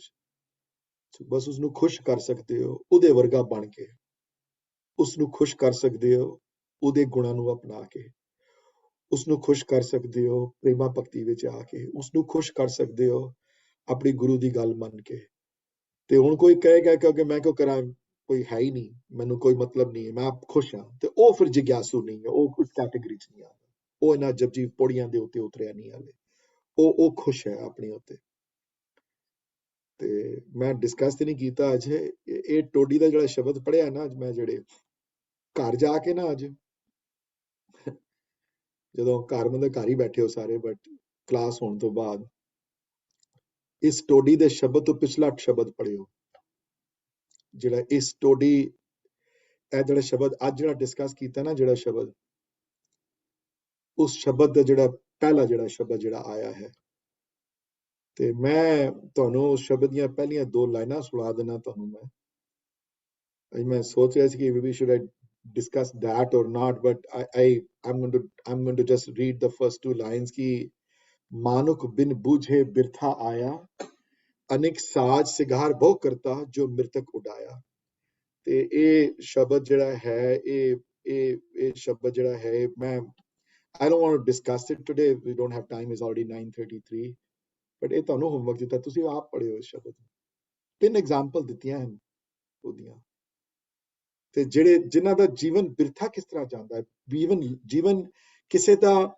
ਜੀਵਨ ਕਿਸੇ ਦਾ ਵੇਸਟ ਕਿਸ ਤਰ੍ਹਾਂ ਜਾਂਦਾ, ਉਹਦੀਆਂ 3 ਐਗਜ਼ਾਮਪਲ ਦੇ ਕੇ ਸਮਝਾਇਆ ਮਹਾਰਾਜ ਨੇ ਉਸ ਸ਼ਬਦ ਵਿੱਚ, ਕਿ ਤੁਹਾਡੇ ਨਾਲ ਨਾ ਇੰਜ ਹੋਵੇ, ਤੁਹਾਡਾ ਜੀਵਨ ਬਿਰਥਾਈ ਨਾ ਜਾਵੇ, ਤੁਹਾਡਾ ਜੀਵਨ ਵਿੱਚ ਨਾਮ ਇੱਕ ਫੁੱਲ ਦੀ, ਇੱਕ ਪੌਦੇ ਦੀ ਤਰ੍ਹਾਂ ਤੁਹਾਡੇ ਨਾਮ ਤੁਹਾਡੇ ਮਨ ਚੋਂ ਫੁੱਟੇ, ਤੁਹਾਡੇ ਅੰਦਰ ਪਰਮਾਤਮਾ ਦਾ ਪਿਆਰ। ਨਹੀਂ ਤੇ ਅਗਰ ਨਹੀਂ ਕੀਤਾ ਤੇ ਉਸੇ ਤਰ੍ਹਾਂ ਹੈ, ਜਿਸ ਤਰ੍ਹਾਂ ਮਰਨ ਤੋਂ ਬਾਅਦ, ਜਿਸ ਤਰ੍ਹਾਂ ਕਿਸੇ ਦੀ ਦੇਹ ਨੂੰ ਜਾਂ ਕਿਸੇ ਦੇ ਮ੍ਰਿਤਕ ਸਰੀਰ ਨੂੰ ਸਜਾਇਆ ਜਾਂਦਾ ਹੈ ਨਾ, ਜਿਸ ਤਰ੍ਹਾਂ ਜੋ ਮ੍ਰਿਤਕ ਉਡਾਇਆ, ਜਿੱਥੇ ਵਰਡ ਆਏ ਹਨ, ਤੇ ਉਸ ਸਰੀਰ ਨੂੰ ਸਜਾਇਆ ਜਾਂਦਾ ਹੈ ਆਉਣ ਤੋਂ ਪਹਿਲੇ ਜਾਂ ਦਫਨਾਉਣ ਤੋਂ ਪਹਿਲੇ, ਤੇ ਉਸ ਨੂੰ ਕੋਈ ਫਰਕ ਨਹੀਂ ਪੈ ਰਿਹਾ, ਉਹ ਉਸ ਮ੍ਰਿਤਕ ਸਰੀਰ ਦੇ ਉੱਤੇ ਉਹਨੂੰ ਕੋਈ ਖੁਸ਼ੀ ਮਹਿਸੂਸ ਨਹੀਂ ਹੋ ਰਹੀ, ਉਹ ਮਰਿਆ ਹੋਇਆ ਵੈਸੇ ਵੀ ਅੰਦਰੋਂ। ਤੇ ਆਸਾ ਦੀ ਵਾਰ ਦੀਆਂ ਫਿਰ ਉਹ ਤੁਕਾਂ ਜਿਹੜੀਆਂ ਹਨ ਕਿ ਜਿਸ ਨੇ ਪ੍ਰਮਾਤਮਾ ਨਾਲ ਉਹ ਰਿਸ਼ਤਾ ਨਹੀਂ ਬਣਾ ਪਾਇਆ ਜਿਹੜਾ, ਤੇ ਉਹਦਾ ਜੀਵਨ ਵੀ ਉਂਝ ਹੀ ਹੈ, ਜਿਸ ਤਰ੍ਹਾਂ ਮ੍ਰਿਤਕ ਦੀ ਉਡਾਉਣਾ ਵਸੇ, ਜਿਸ ਤਰ੍ਹਾਂ ਉਹਦਾ ਸ਼ਿੰਗਾਰ ਹੈ, ਜਿਸ ਤਰ੍ਹਾਂ ਮ੍ਰਿਤਕ ਦਾ ਸ਼ਿੰਗਾਰ ਹੈ, ਜਿਸ ਤਰ੍ਹਾਂ ਪਹਿਲੇ ਤੇ ਬਾਣੀ ਕਹਿੰਦੀ ਹੈ ਨਾ, ਆਪਣਾ ਸਾਡਾ ਮਨ ਥੋੜਾ ਮੰਨਦਾ ਇਸ ਗੱਲ ਨੂੰ।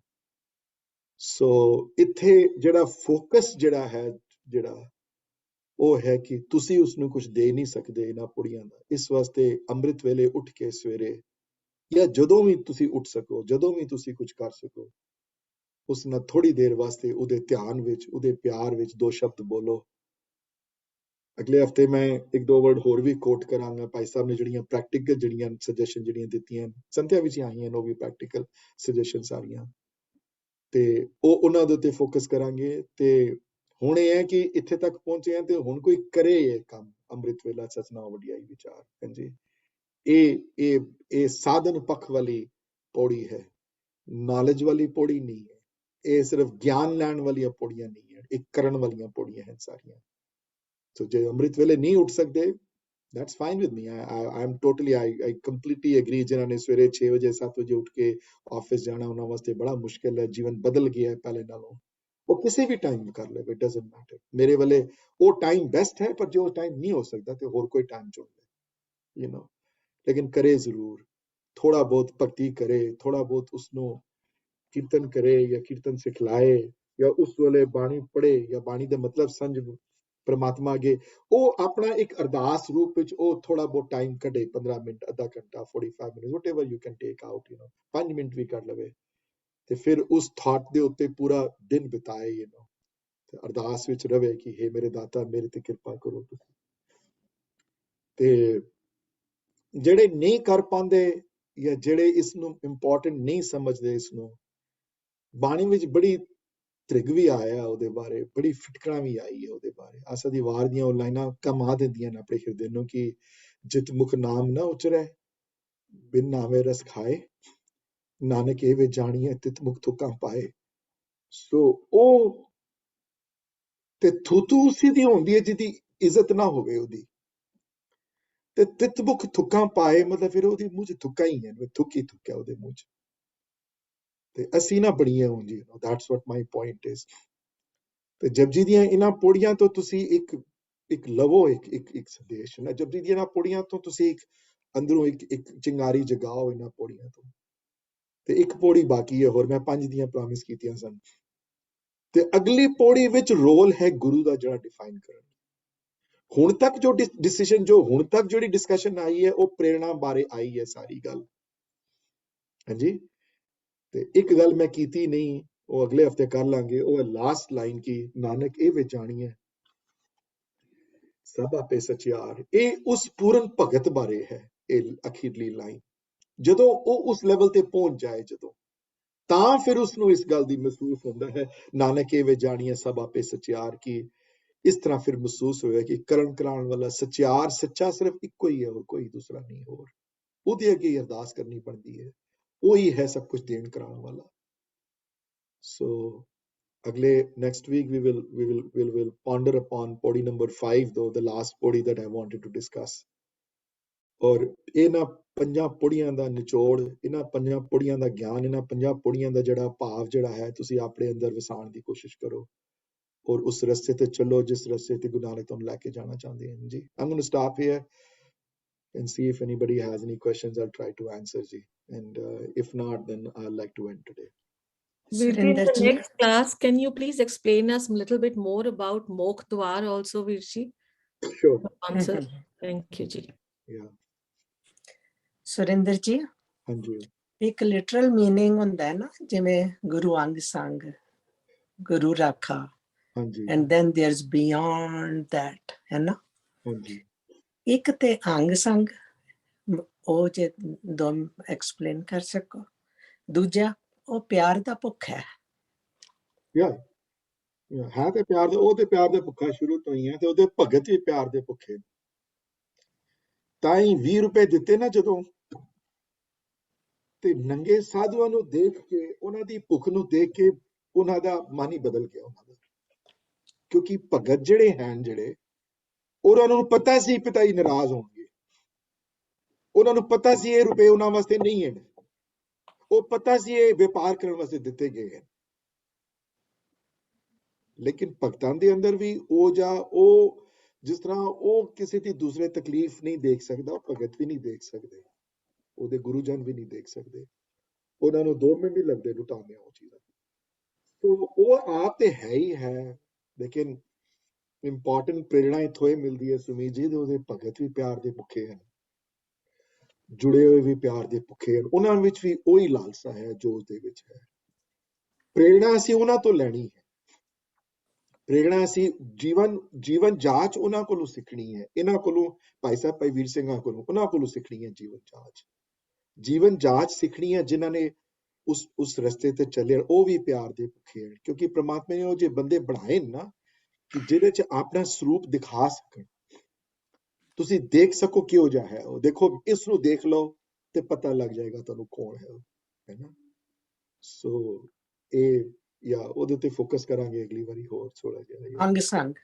ਥੈਂਕ ਯੂ ਅੰਗ ਸੰਗ ਤੇ ਵੀ ਫੋਕਸ ਕਰਾਂਗੇ ਹੋਰ ਫੋਕਸ ਕਰਾਂਗੇ one little comment about ਆਖਰੀ ਲਾਈਨ ਹੈ ਜਿਹੜੀ ਸਭ ਆਪੇ ਸਚਿਆਰ ਸੋ ਪਹਿਲਾਂ ਜਦੋਂ ਕਹਿ ਰਿਹਾ ਵੀ ਮੂੰਹੋਂ ਕੇ ਬੋਲਣ ਬੋਲੀਏ ਜਿੱਤ ਸੁਣ ਤੇਰੇ ਪਿਆਰ ਉਸ ਵੇਲੇ ਤੇ ਇੰਜ ਲੱਗਦਾ ਵੀ that you are separate from him like there's certain duality in there ਕਿ ਤੂੰ ਖੁਸ਼ ਹੋਏ ਤੇ ਫਿਰ ਜਦੋਂ ਸਭ ਆਪੇ ਸਚਿਆਰ ਬੋਲਦੇ ਨੇ ਤੇ then there is no duality khushi sari khushi you're not different you are just you are him right so there is no duality there so I think that's a very important distinction to make jadon assi kinam jit sun tare pyar ke assi we're not separate we are just within him right ਔਰ ਬਿਲਕੁਲ ਠੀਕ ਹੈ ਵੀਰ ਜੀ ਇਹ last line ਜਿਹੜੀ ਹੈ ਇਹ ਉਹਨਾਂ ਵਾਸਤੇ ਹੈ ਜਿਹੜੀ ਜਿਨ੍ਹਾਂ ਨੇ ਪੂਰਨ ਕਰ ਲਿੱਤੀ ਹੈ ਉਸ ਗੱਲ ਨੂੰ ਉਹਨਾਂ ਵਾਸਤੇ ਲਿਖੀ ਜਿਹੜੇ ਉਸ ਰਸਤੇ ਤੇ ਚੱਲ ਕੇ ਉਸ ਨੂੰ ਅਚੀਵ ਕੀਤਾ ਜਿਨ੍ਹਾਂ ਨੇ ਪਰਮਾਤਮਾ ਦੀ ਕਿਰਪਾ ਨਾਲ ਇਹ ਉਹਨਾਂ ਵਾਸਤੇ ਲਿਖੀ ਲਾਈਨ ਤਾਂ ਹੀ ਆਪ ਸਭ ਆਪੇ ਬਿਲਕੁਲ ਠੀਕ ਕਿਹਾ ਤੁਸੀਂ 100% and most authors have said the same thing and या ਇਹ ਲਾਸਟ ਲਾਈਨ ਉਸ ਪੂਰਨਤਾ ਦੇ ਉੱਤੇ ਨਿਸ਼ਾਨੀਆਂ ਹਨ ਪੂਰਨਤਾ ਦੀਆਂ ਕਿ ਉਸ ਨੂੰ ਫਿਰ ਐਵੇਂ ਲੱਗਦਾ ਹੈ ਕਿ ਹੋਰ ਕੋਈ ਹੈ ਹੀ ਨਹੀਂ, ਹੋਰ ਦੂਸਰਾ ਬਸ ਕੋਈ ਨਹੀਂ, ਹੋਰ ਇੱਕ ਓਂਕਾਰ ਵਿੱਚ ਇੱਕੋ ਹੀ ਇੱਕ ਹੈ, ਆਪ ਹੋ, ਤੇ ਉਸ ਏਕਮਤਾ ਵਿੱਚ ਆਪ ਸਮਾਉਂਦੇ ਹਨ। ਸੋ ਇਹ ਉਹਨਾਂ ਵਾਸਤੇ ਹੈ ਜਿਹੜੇ ਉਹਨਾਂ ਉਚਾਈਆਂ ਨੂੰ ਜਿਨ੍ਹਾਂ ਨੇ ਛੂਇਆ ਹੈ ਵੀਰ ਜੀ, ਜਿਨ੍ਹਾਂ ਨੂੰ ਉਹਨਾਂ ਵਾਸਤੇ ਵੀ ਹੈ ਜਿਨ੍ਹਾਂ ਦੇ ਅੰਦਰ ਇੱਕ ਲਾਲਸਾ ਤੇ ਹੈ ਨਾ ਉਹਨਾਂ ਉਚਾਈਆਂ ਨੂੰ ਛੂਹਣ ਦੀ। ਇਹ ਸਭ ਤੋਂ ਮੁਸ਼ਕਿਲ ਹੈ ਨਰਿੰਦਰ ਵੀਰ ਜੀ ਕਰਨੀ ਆਪਣੇ ਅੰਦਰ, ਕਿ ਉਹਨਾਂ ਉਚਾਈਆਂ ਨੂੰ ਛੂਹਣ ਦੀ ਲਾਲਸਾ ਅੰਦਰ ਪੈਦਾ ਕਰਾ ਦੇਣੀ ਕਿਸੇ ਦੇ ਅੰਦਰ। ਉਹ ਸਭ ਤੋਂ ਔਖਾ ਹੈ ਵੀਰ ਜੀ ਕੰਮ, ਉਹ ਸਭ ਤੋਂ ਮੁਸ਼ਕਿਲ ਹੈ ਕੰਮ। ਔਰ ਗੁਰੂ ਕਰੇ ਕਿ ਇਹ ਸੁਣਨ ਤੋਂ ਬਾਅਦ ਇਹਨਾਂ ਪੌੜੀਆਂ ਤੇ ਫੋਕਸ ਕਰਨ ਤੋਂ ਬਾਅਦ ਤੁਹਾਡੇ ਅੰਦਰ ਪ੍ਰਭੂ ਮਿਲਾਸ ਦੀ ਆਤਮਾ ਇੱਕ ਅੰਦਰੋਂ ਲਾਲਸਾ ਜਾਗੇ ਤੁਹਾਡੇ ਅੰਦਰ, that's the important part.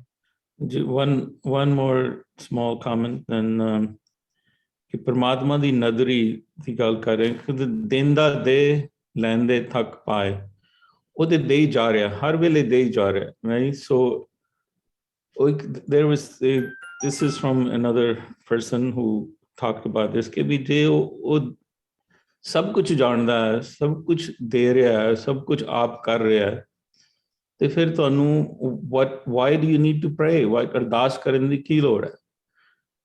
ਸੋ ਉਹ ਕਹਿੰਦੇ ਵੀ ਜੇ ਤੁਸੀਂ ਦੇਖ ਰਹੇ ਹੋ ਕਿ ਹਵਾ ਤੇ ਹਰ ਵੇਲੇ ਚੱਲ ਰਹੀ ਹੈ, ਤੇ ਤੁਸੀਂ ਆਪਣੀ ਕਿਸ਼ਤੀ ਦੇ ਵਿੱਚ ਜਾ ਰਹੇ ਹੋ, ਤੇ ਤੁਸੀਂ you have to put the sails up. That's what ਅਰਦਾਸ will do. ਤੁਸੀਂ ਆਪਣਾ ਜਦੋਂ ਤੁਸੀਂ you become ready to receive his grace, okay? So ਉਹਦੀ grace ਤੇ ਹੈ ਹੀ ਹੈ, ਹਰ ਵੇਲੇ he is gracious, he is giving it to you all the time. It is the ardas will prepare you to receive that grace. And that's also a very critical point. कि परमात्मा सब ਨੂੰ ਦੇਈ ਜਾ ਰਿਹਾ, ਹਰ ਵੇਲੇ ਦੇਈ ਜਾ ਰਿਹਾ, the grace is always on. ਪਰ ਦੇਂਦਾ ਉਹ ਹੈ ਜੋ ਪ੍ਰਾਣੀ ਮੰਗੇ, ਜੋ ਤੇ ਜੇ ਨਾਮ ਦਾਨ ਜੇ ਮੰਗੇਗਾ ਤੇ ਫਿਰ ਮਿਲੇਗਾ ਨਾ, ਜੇ ਮੰਗੇਗਾ ਹੀ ਨਹੀਂ, ਜੋ ਹੋਰ ਕੁਝ ਮੰਗ ਕੇ ਤੁਸੀਂ ਹੋਰ ਕੁਝ ਜਿਹੜਾ ਮੰਗੋਗੇ ਉਹਨਾਂ ਤੇ ਦੇ ਦੇਣਾ।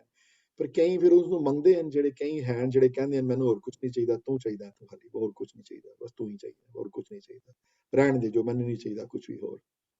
ਫਿਰ ਜਿਹੜੇ ਉਸ ਤਰ੍ਹਾਂ ਦੇ ਜਿਹੜੇ ਹਨ ਫਿਰ ਉਹਨਾਂ ਨੂੰ ਔਰ ਇਹ ਜਪਜੀ ਦੀਆਂ ਪੌੜੀਆਂ ਢੁਕਦੀਆਂ ਵੀ ਉੱਥੇ ਹੀ ਹਨ।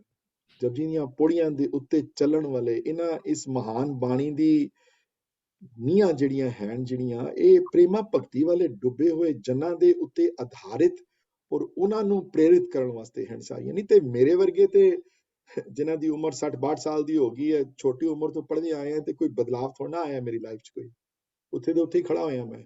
ਇਹ ਜੀ ਤੇ ਨਹੀਂ ਤੇ ਇਸ ਜਪਜੀ ਬਾਣੀ ਦਾ ਕੋਈ ਇੱਕ ਵਾਰੀ ਪਾਠ ਕਰ ਲਵੇ ਮਨ ਨੂੰ ਇਹ ਗੱਲਾਂ ਮੰਨ ਲਵੇ, ਉਹ ਤੇ ਤਰ ਗਿਆ, ਉਹ ਤੇ ਗਿਆ, ਉਹ ਤੇ ਕਿਧਰੇ ਹੋਰ ਪਹੁੰਚ ਗਿਆ, ਕਿਧਰੇ ਉਹ ਬਟ ਸਾਡੀ ਪ੍ਰੋਬਲਮ ਹੈ ਕਿ ਅਸੀਂ ਉਹੀ ਇਸ਼ੂ ਹੈ ਕਿ ਅਸੀਂ ਅਨਫੋਰਚੂਨੇਟਲੀ ਬਾਣੀ ਨੂੰ ਅਸੀਂ ਉਹ ਦਰਜਾ ਨਹੀਂ ਦੇ ਪਾਏ ਆਪਣੀ ਲਾਈਫ ਵਿੱਚ, ਜਿਹੜਾ ਦੇਣਾ ਚਾਹੀਦਾ ਸੀ। But it's 9:46 now, I think its time is up, ਤੇ I'm going to say goodbye ji. One quick question if somebody has, otherwise I'm going to say goodbye.